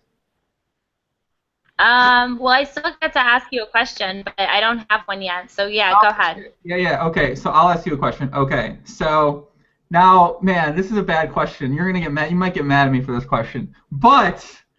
Well, you think I'm gonna get mad? Are you sure you want to ask me? You're not gonna get mad. Because that 20 might go down to like a 2. Okay, so I noticed on your read somewhere about you that you were once in a couple hip-hop music videos. Now, yes. At any point during your video modeling career, did you ever get to hang out with any particular rappers, maybe behind the scenes a bit more? So, would you care to tell us maybe a fun story about one of those people? Because for our rap fans out there, like Red Problems, we were curious about that. Okay. Yeah. So yeah, I lived in Miami for a while, and yeah, I did some music videos and stuff. And I actually, sorry to like burst everybody's bubble, but I never hooked up with anybody in the rap game industry or in any of the videos that I did. So they're disappointing. You know, it's probably a little disappointing for some people there and whatever. But I did.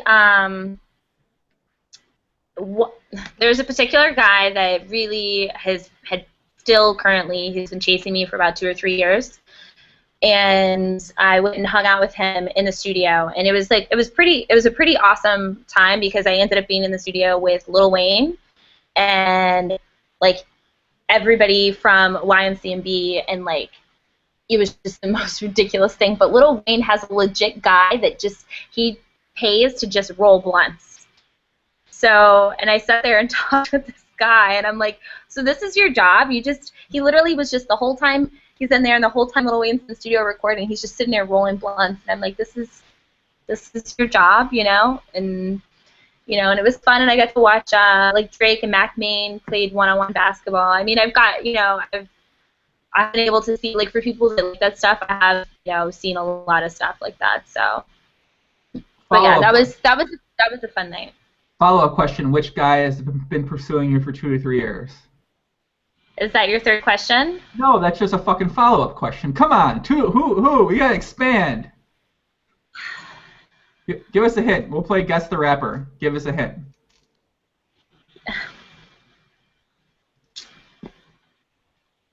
Oh my gosh, no, I'm not doing that. I'm not putting him out there like that. That's awful. What city? What state is he from? Where he's known in the rap world as being from?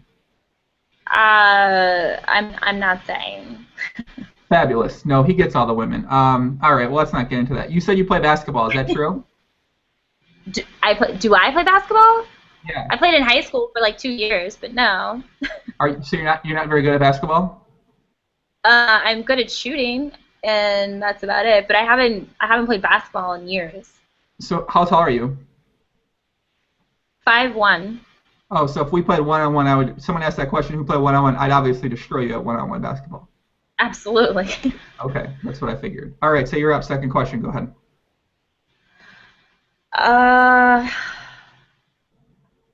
Ooh, I like Judas's question. Can I answer Judas Mark's question? Of course. What do you think about anything besides poker, like computer games, etc.? I do. I love RPG games. I play WoW. I actually introduced my kids to WoW. Do you know what WoW is? You know what WoW is? World of Warcraft? Of course. You make that face? Know what WoW is?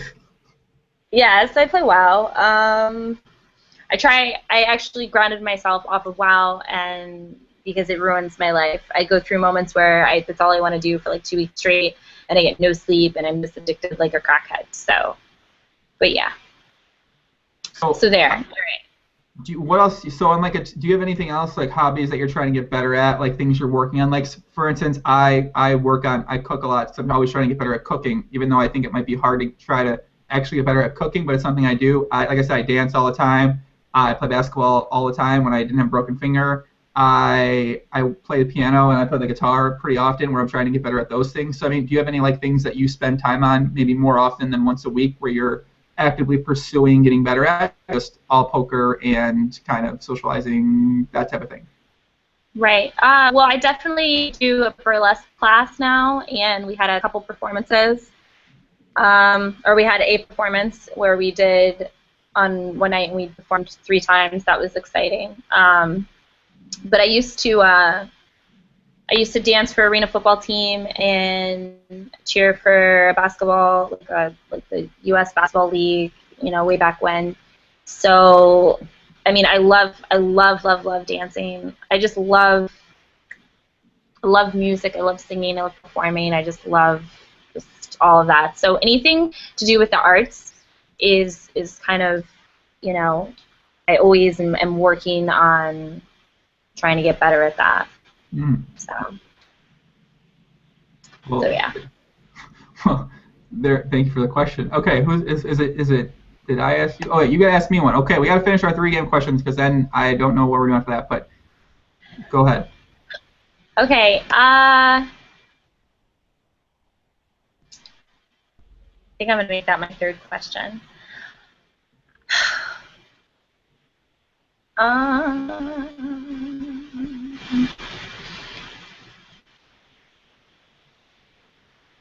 I guess I'm like pretty boring because I'm trying not to steer these conversations. They can go very like in the very bad direction, and I'm trying not to. We want to go bad directions. Let's go bad directions. We want to go bad directions. I'm trying to avoid that. No, let's go bad.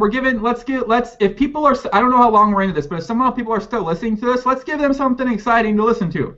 Let's go in a bad direction. Let's make this as exciting as we possibly make it, without showing our private areas by me or you. No one wants to see that. Okay.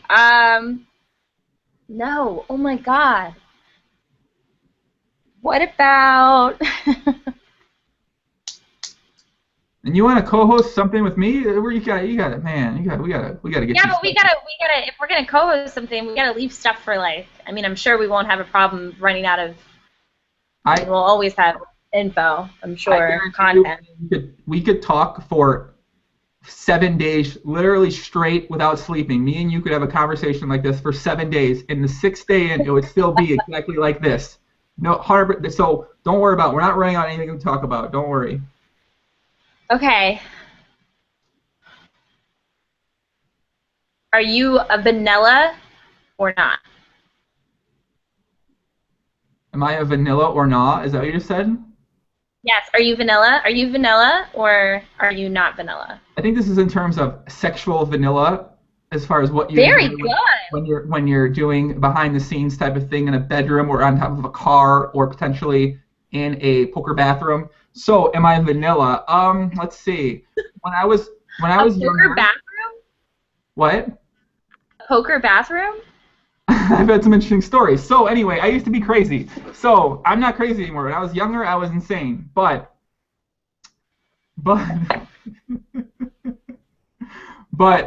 sorry, what was the question? My vanilla in the bedroom. Great question. I mean, honestly, for a question like that, there's really only one way to find out. And, I think everyone's opinion of vanilla is going to be subjective. Like for you, you're obviously crazy in the bedroom. So what you think is maybe a bit more rough or hard. For me, that might be like, holy shit, that's psychotic. And what I think might be a little bit more aggressive or fun, you might think that's pussy. So, I mean, it kind of, it depends, right?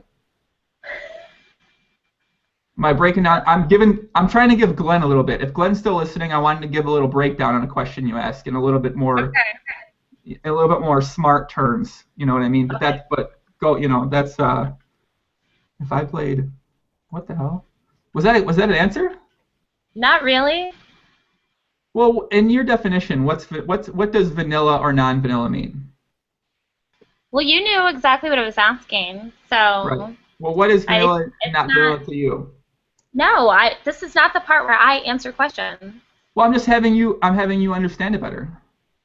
You're having me understand the question I asked you better? So I'm trying to have you better clarify what exactly you would consider how about this? How about you tell me what your definition of vanilla is, and then I will correct or reassess after. Okay, my definition of vanilla would be, let's say that you, let's say, if I look for a tool, it's a lot of like the bondage type of stuff or kinky stuff. There's a lot of those interesting looking toys. There's a lot of rules potentially involved, maybe some chains, handcuffs, maybe some aggressive hand movement or aggressive hand movement, that type of stuff, correct? I'm down the right path, right? Okay, well, so vanilla is the opposite of that. Oh, shit. Okay, well, I know that. Yeah, I know vanilla is the opposite of that, but I'm talking about, I'm trying to describe the other like BDSM? Is that what you're talking about? That'd be the opposite of vanilla. Right. Well, because you said vanilla is, and then you said all of those things. I meant the other way. I'm sorry. I meant the opposite of that. Whatever the opposite of vanilla is. Are you asking this as out of like personal curiosity? Like, is this something you're trying to like figure out more of? Are you like as like a scouting type of thing on your end, or what? No, it's you know what? It's I like to assess people a lot. So, the more information I can get, the better. I see. So the right answer for this situation would be, of course, I'm not vanilla. I like to do some fucking weird shit. No, the right answer would be the honest answer. Yeah. Depends on who I'm with. Obviously, when you're with someone for the 10th time or you're with someone for the first time, you might be some different rules in play for each one. So I think just like any poker hand, it's pretty situationally dependent. It's very situationally dependent. It depends on the type of opponent I'm with, for sure. Opponent. And the suggestions that they bring up. Let's put it at that. Okay. All right. Yeah. I like that one. Okay, that was your number one question, by the way, right? Because I opted out of the first one. Oh, motherfuck. Okay. Ooh. The viewers think you're pretty freaky. That's what they seem to be saying. You're into domination type of tactics and those type of things. Hold on, let me read these really quick. I like the World of Warcraft. I feel like everyone's learning so much about you. What do I think about pickup artists? I think pickup artists are... I don't have a problem with pickup artists, actually. I'm a fan because I think what it does for people outside of, you know, their interaction with whoever they want to get laid from, it does things for their self-esteem and, you know, in all other areas of life. So I'm a big fan of pickup artists. Actually, a friend of mine does, there's a convention called the 21 Convention where they have 21 speakers come, and it's 21 pickup artists come, or somebody that's, like, related to the pickup industry.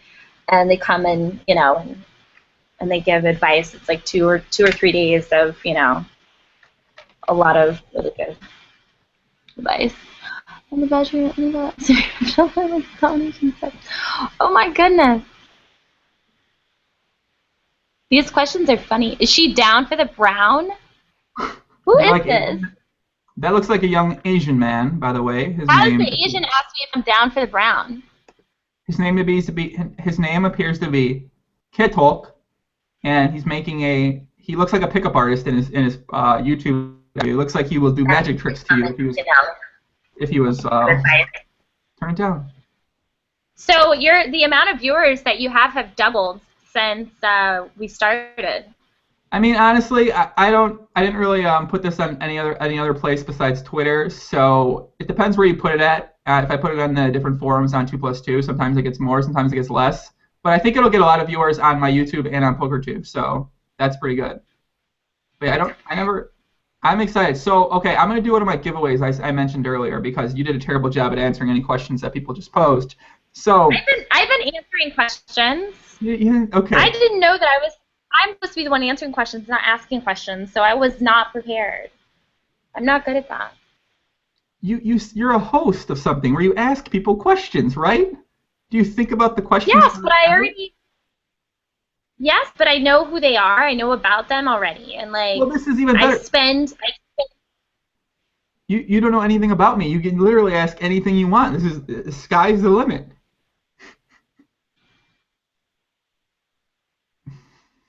It's okay. All right, do a giveaway.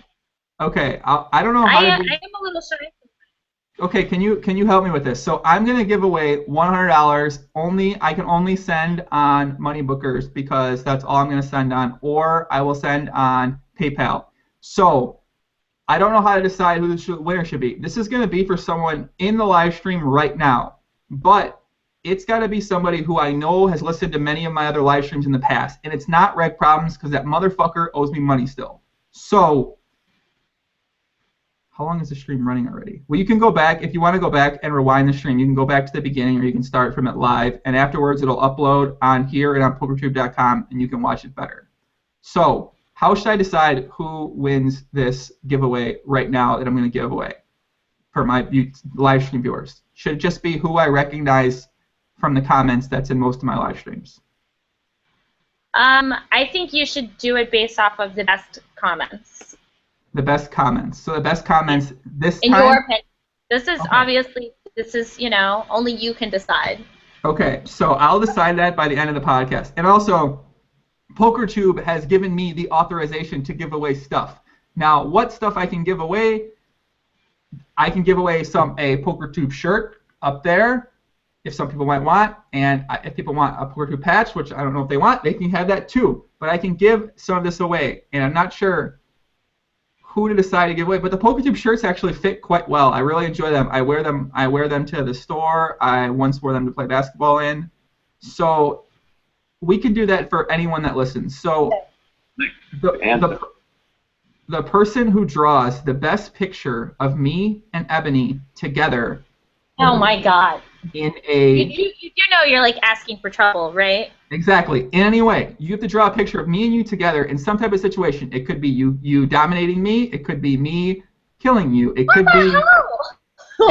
What is going on here. No, the drawing. I'm giving ideas. The drawing, because you know people need ideas sometimes. The drawing can be anything, but whoever gives away the best drawing, or whoever does the best drawing of anyone that listens to it and comments with it on with a link in the comments section on the PokerTube website, I will give them away one white, one black PokerTube shirt. You'll also get a custom pee bottle, Joinger 1, eventually, and you'll get a signed PokerTube patch from Ebony Kenney, and also Ebony will record a greeting that says, "Hello, you've reached so-and-so's phone. You can't get to the phone right now." and that's the reward, and that's all I got. That's what I have for the best one. Whoever is the best one, that's what they want. I feel like you could split that up into 2. Okay, second place earns themselves one free PokerTube.com poker shirt. I'm telling you, it fits good. I swear to God, it makes you look good. It accentuates your muscles if you have some. One. I don't have one yet. Well, maybe we can get tube tank tops made for a kid like you and a kid like me.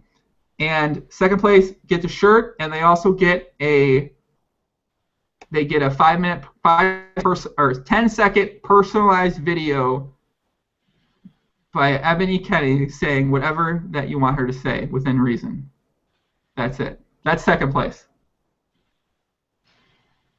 Okay? Okay. That's our giveaway. That's our giveaway right now. All right, so go ahead. So I think for the third question I'm going to ask, I'm not sure how long this is going to be, and the format, it's definitely not we don't have a big format down. Now it's just now we're just enjoying our conversation. If you're listening to be a shit show. I said it was going to be a shit show. I think it's awesome, but if does Razzie still play poker? Yes, Lex poker for sure. Yeah, he posts on Liquid Poker, the same place I post my blog at. So okay. Someone asked if Razzie Lex Veld know him. Okay. You know Lex by any way? No. Oh, okay, he's at liquidpoker.net, which is the site I've been blogging on my whole entire career. So I know Lex, and we played a lot of PLO together, and someone should get a candle as third place. Nah, fuck that, man. Candle, no candle for you. So okay, so if someone's still listening to this point in time, 1, I'm sure you're enjoying yourself, and 2, I'll ask a third question that you guys might enjoy. So, Ebony. Oh my God. What can I ask? What can I ask? The rule sounds unfair. I'm terrible at drawing photos. Well, you gotta find someone that's good at drawing photos, Aki. I feel like this guy, Aki Lampio, is always in all my live streams. He's always comments live when I'm doing these videos. Let's see. Oh, sweet. First time watching live. I've watched almost every podcast, though. Yeah, I feel like I've seen him comment on a lot of stuff, too. Yeah. All right, so... Where you edit some stuff down. So you mentioned before you did a lot of modeling, correct? I have not done a lot. I've done enough. Do you know what the term smeeze means? What the term what? Smeeze. Smeeze? Correct. No. It's when you use your eyes. Smize, you mean? What? Smize. Yeah, whatever. I wrote down smeeze. I typed the word wrong. Smize. Do you know how to do smize? You smile with your eyes? Correct. Do you know how to do that? No. I mean, I'm sure I do if push comes to shove. Okay. Can you give us your best smize for people out there so they can see? Oh my God. If that's your third question? No, that's not my third question. It's a question I have on the notes. So go ahead. Do it. We need to see we want to see your smize.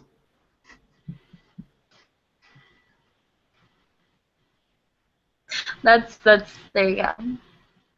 Wait, what'd you do? Let's do it again. I can't. You have to do it slow and let me know you're doing it. I did nothing. No, you have to go slow and let me know. Okay. All right. I don't know. I mean, we're gonna learn this together, I guess, because I don't know. I already know how to do it. I'm seeing if you know how to do it. Oh, let me see. Do it, and then I'll do it. So you want me to do it first? Yeah. Okay. So for my studying of the smizing guys out there, for people that want to learn this one. Oh, did I go off webcam? Oh no, sorry guys, I'm hidden. You gotta talk. I'm back. Okay. Oh, shit. Okay, I'm back. All right. Yeah.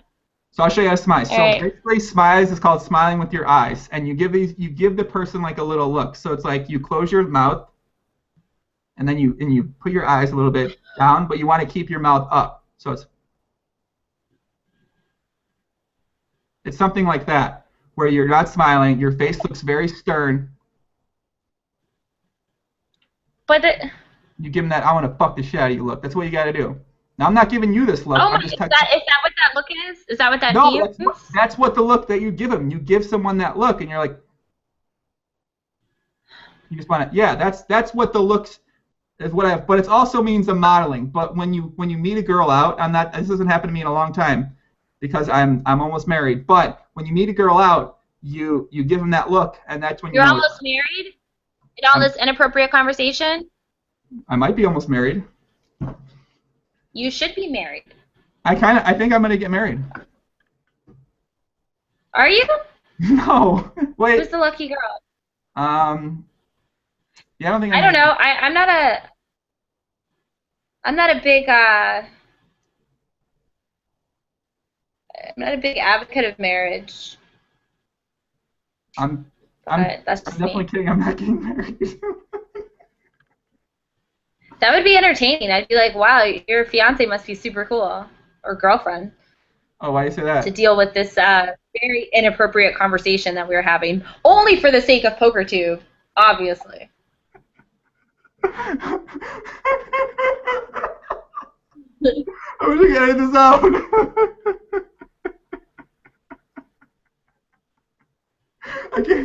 I can't say anything else about this subject right now. By the way, why? I can't. It's going to be mean to somebody, and not mean to me or not mean to you, but it's going to be mean to somebody. What else I have to say about this subject matter right now? So, I'll talk to you about it off the podcast air, but someone that might listen to this is going to be very mad, and it's going to be mean towards them if I say something I have on my mind right now. So I can't say it. I'll tell you when we're done though. But it's very I thought that we were just going to be very blunt and honest with each other, and that's what this podcast is all about. Well, yeah, we'll be honest with each other, but that doesn't mean I can't. I can't say anything more about it. I really can't. My current thoughts in my head about life.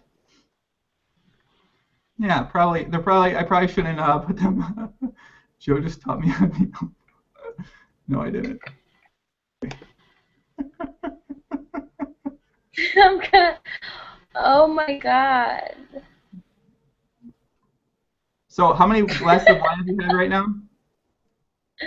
You what? How many glasses of wine have you had right now? 2. On an empty stomach.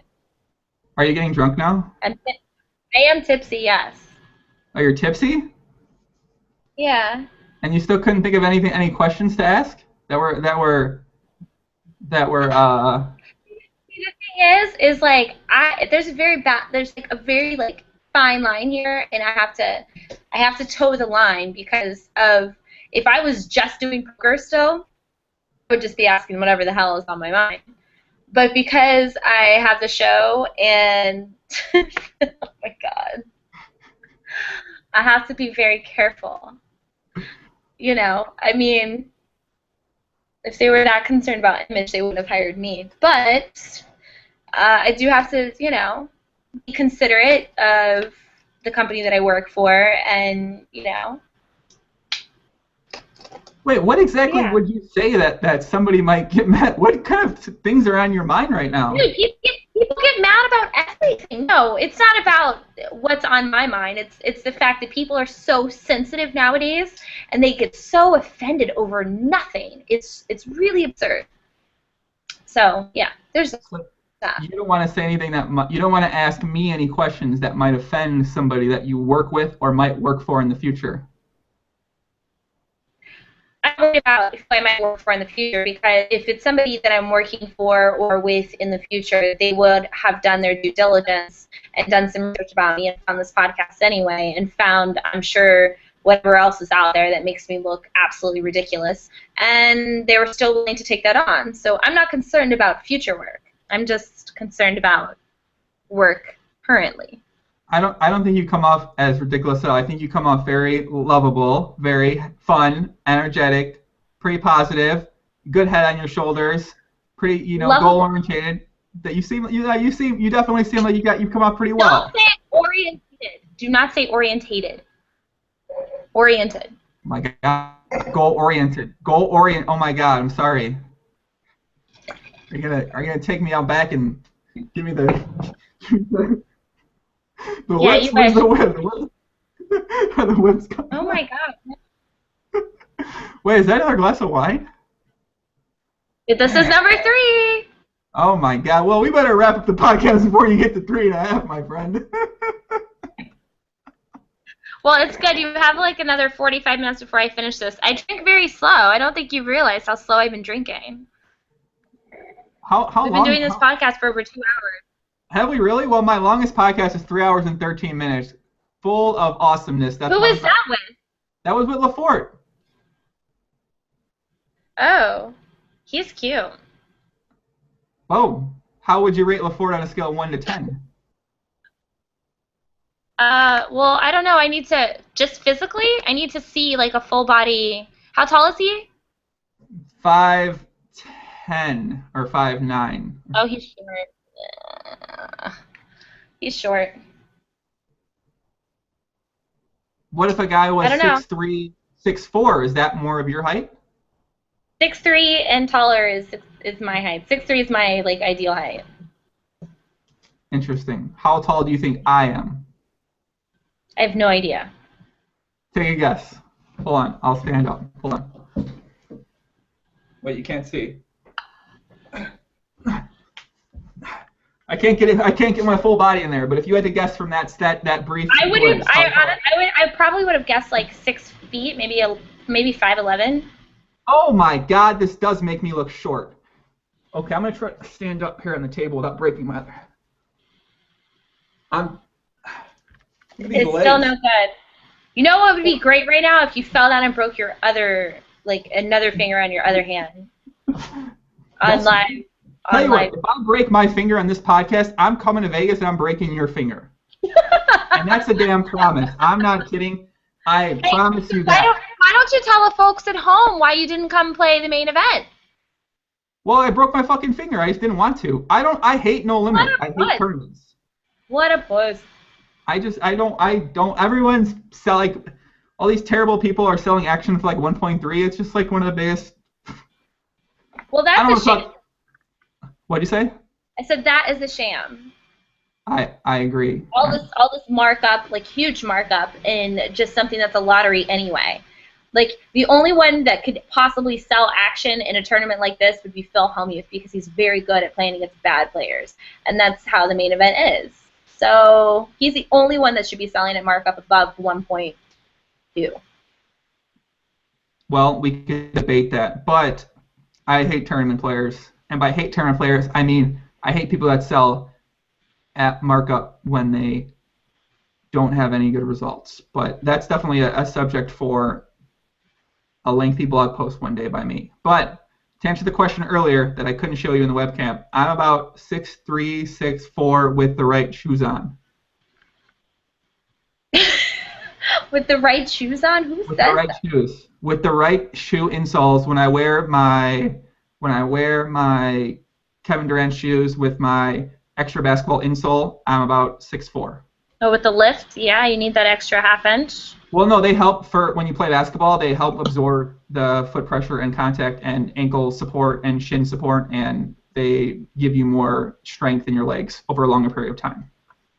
So That's it. All right.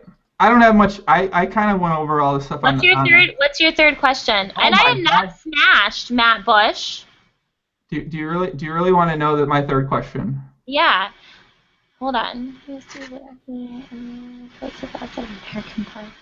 Yeah, I'm definitely not smashed. If I was smashed, you guys would know. I'm not sure if, man, I wonder discourage anyone else from coming on the PokerTube podcast if they see that we're gonna get drunk. This is your idea to get drunk. I don't drink on podcasts. You said, Joe, why don't we drink in this podcast? Okay. Ebony, that sounds great. So anybody that knows me knows that I'm a huge wino.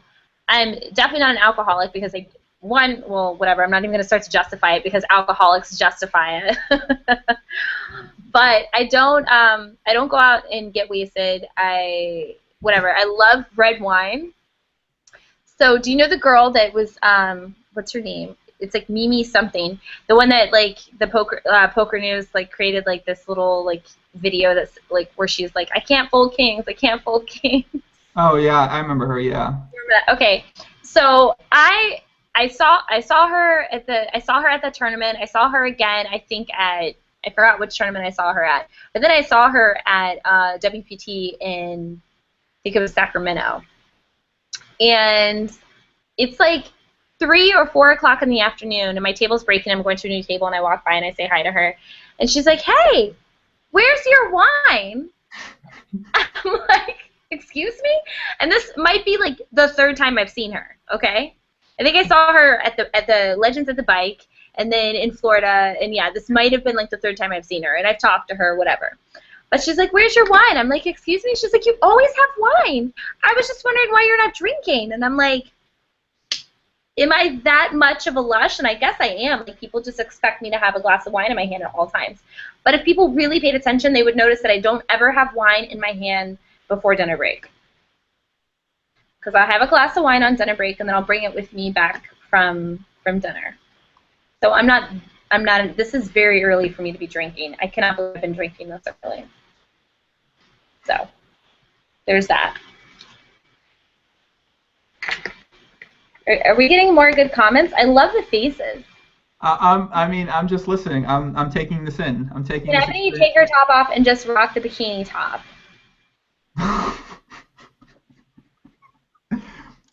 At this point in time, it's up to you to do whatever you want to do. No, don't. I don't know how to draw you. That's another PLO guy. That's a PLO related question. I'll answer that. I'm doing a live stream, guys, tomorrow at noon at 12 p.m. Eastern time tomorrow. I'm doing a part 2 with the guy I had on last week, the French-Canadian guy, Matt, your mom, Becca Hayes. So we'll answer some PLO questions tomorrow if you guys want to tune into that. And that'll be all the PLO. Do you work out? Let's see. Can you flex? Can I flex? Yeah, flex. Let's see. I have like ridiculous traps. Let's see your traps. Let's see your shoulders traps. To be a... So your shoulders look good. Let's see you make a full muscle thing. Oh shit. Okay. All right. Wait, my back too. My back is really jacked. Hold on. Let's see. I don't know if it's gonna. It kind of shows. Yeah. Hold on. Let's see. I don't know if it's gonna show. Fuck. Okay. Yeah, it definitely shows. Okay. Does it show? Yes, it does. I want to see what it looks like. I can't see. You can watch the replay back, and you'll be able to see. You'll be able to pause it at this moment in time. Okay. Well, yes, yeah. You are in shape. Okay. No, this is where it's an advantage of being half black because I barely have to work out and I get jacked. That must be nice. For me to try to put on weight for working out, I need to eat constantly all the time, all day long, every day long. So. You should try IF. You'd be surprised like how much more ripped you'd get if you got high fat, high protein, and less meals. High fat, high protein, and less meals. Well, I don't know. I mean, I guess I eat 3 or 4 meals a day. You're saying I should eat more instead of more calories, more fats in my meals instead of calories? Yeah, don't make it calorie based. Calories are a sham. Do you know how to cook? I do. Do you know how to play PLO? I do. Okay. Never mind. Okay, is that your 3rd question? No, my 3rd question. I'm waiting for your 2nd question. You only asked me 1 question.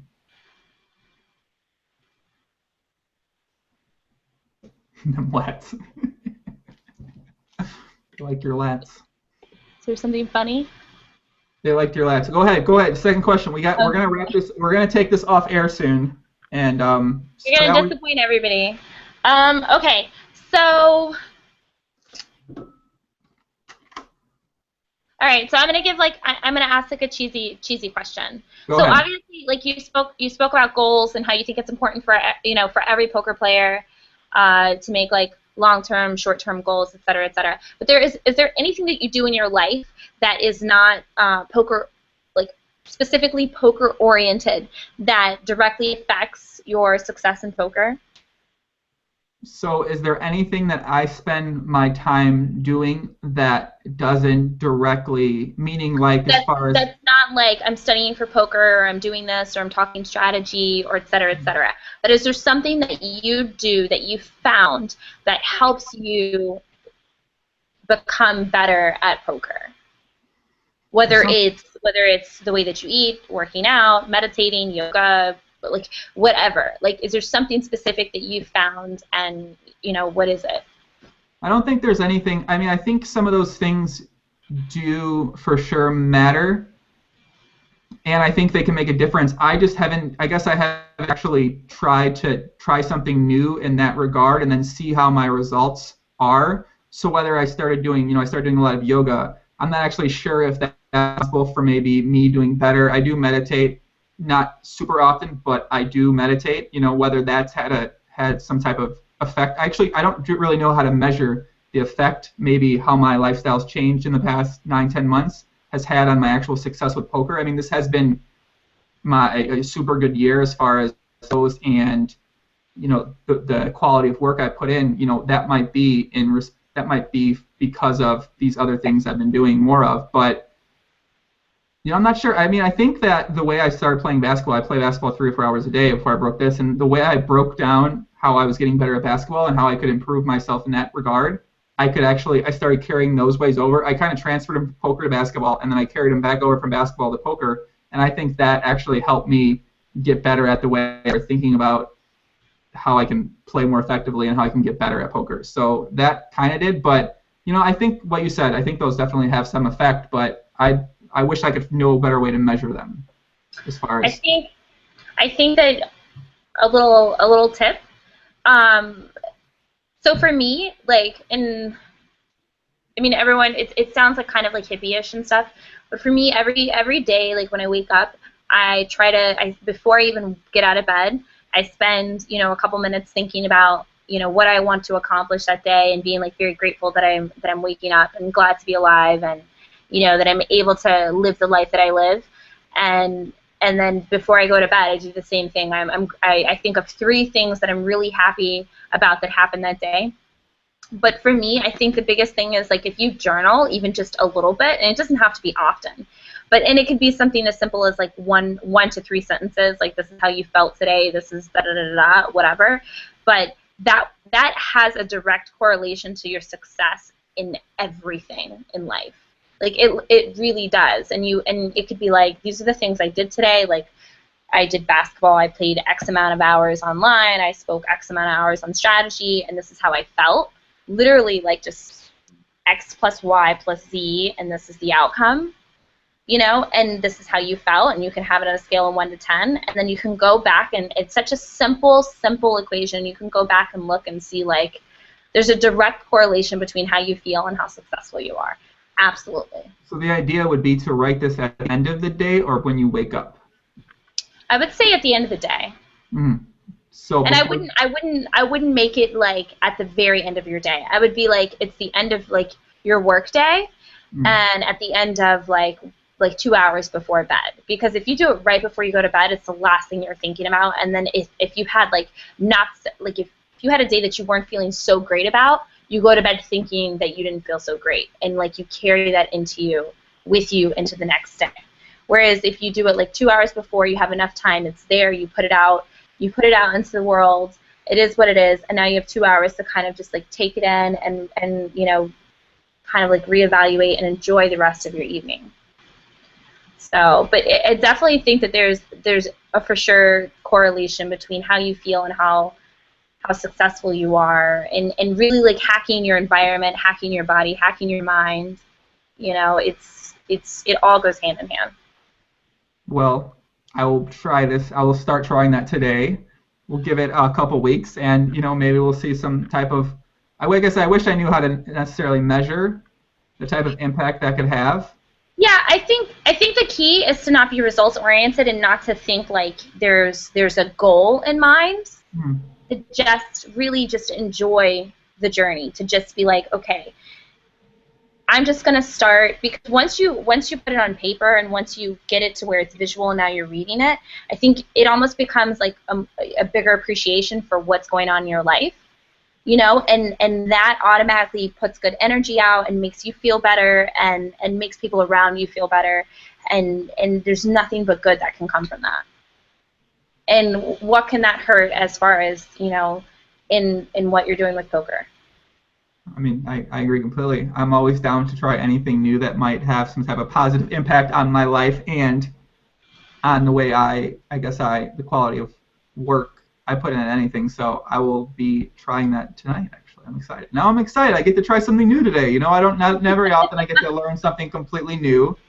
I guess we'll see. I didn't realize how long we were. I'm going to wrap it up now. If somebody's been listening this long, we'll see the feedback on this. If they like it, maybe we can come back. We can do another one in a week or two or whatever. I don't care. And we can, like I said, I remind people if they listen this long, I'm going to do those giveaways where if whoever draws. You can pick somebody now. Can you pick one and I'll pick one? How about that? Well, no one draw any drawings. I only got one draw so far. So I want to let people listen to this on the actual website, and then so people that listen get a chance to listen to it as well. So I'll pick the first, second place with your help, and then I wish some of my regular live stream was here, but they aren't. So I'll do that next time. I'm gonna do a live stream, not PLO related. I'm gonna do my giveaway. Whoever does the best quality of comments during my next PokerTube podcast live stream, I will give them $100 on PayPal or Money Bookers. And the person who supplies the second best quality of comments, I will give $50. And comments like Josh McIntosh's, if you've been following this live stream, are not qualified as quality comments, but they're funny comments. But they are funny. They're very entertaining. And Josh, right. that's like, okay, Josh McIntosh, the last question you asked, that's like, you just assume that I have had sex without fake boobs. And that's just a very presumptuous question. Wait, can you clarify what that meant? No. You have to think, it's a question that when you have to... Double entendre, don't ask you how. Okay, well it's a dual meaning, it's okay. I'm just laughing at his... he says, I want to date her / marry her. I want to date you / marry you too, my friend. You've turned me into a believer. When we started the podcast, I don't know, I wasn't a believer, but now after this, you turned me into a believer. Thank you, my friend. Thank you for getting all the guys out there in the poker world excited about you. They're now fans of you. They probably want to date you and marry you. Yeah, well, they either hate me or love me, and I've alienated probably any female fans that you have watching your podcast. And I apologize, ladies, but guess what? You have to own your own self, and this is me, and deal with it. What do you mean alienated? You alienated any female podcasts? You're assuming there's females listening to this podcast. You're right. That was very... Well, according to... what happens when you assume? You make an ass out of you and me, and I guess that's what I did, yeah. So we'll see how many women actually listen. According to Google Analytics, 6% of my listeners are women. Only 6%?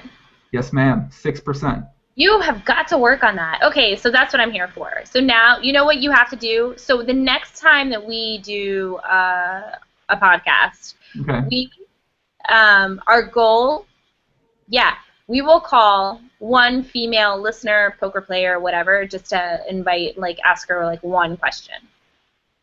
And you know what happens with most females is they have a lot of female friends. They'll be like, hey, I'm going to be on this show. You should tune in. Well, Ebony, I don't want to give away exact down on my podcast strategy, but what do you think one of the incentives was to have you on a podcast for, my friend? This doesn't help with your female viewership unless they're into females. I think they enjoy hearing other females talk. They enjoy hearing females that play poker, and I think that's something people enjoy. They enjoy hearing more from other females that play poker like they do. I think there are plenty of girls, there's when I did the one with Jamie, there was definitely girls that listened to it, whether they liked the approach I took her. Jamie, by the way, is super awesome, like extremely amazing. She's really smart, super sweet, and she's not sexually overt like I am, so she's not going to offend nearly as many people as I will. I agree. I love Jamie. She's very nice. She's very smart. She's very beautiful. She likes to go to music festivals, and anyone knows the key to my heart is music festivals and Pot Limit Omaha. So, guys, if you're out there. Now she's dating one of my really good friends. I'm so excited. Is this a secret? Is it a secret who it is? Can we like make a debut on here or something? I don't know if it's a secret. I don't. Oh well. Jamie, I'm sorry. Stop diming people out. Maybe she's got something going on the side. You know how girls are, man. No, it's not on the side. Excuse me. What do you mean you know how girls are? No way. It's not on the side. I know for a fact that it's not a side thing. I'm saying that they like to keep other guys on the side. You know how girls are. They have two. They got their main guy. They got their side piece. They got their other side piece. You know how girls are. That's how they do it, man. Another topic for another day, guys. Thanks for tuning in. You don't want to even get me discussing about polyamory and all that other nonsense.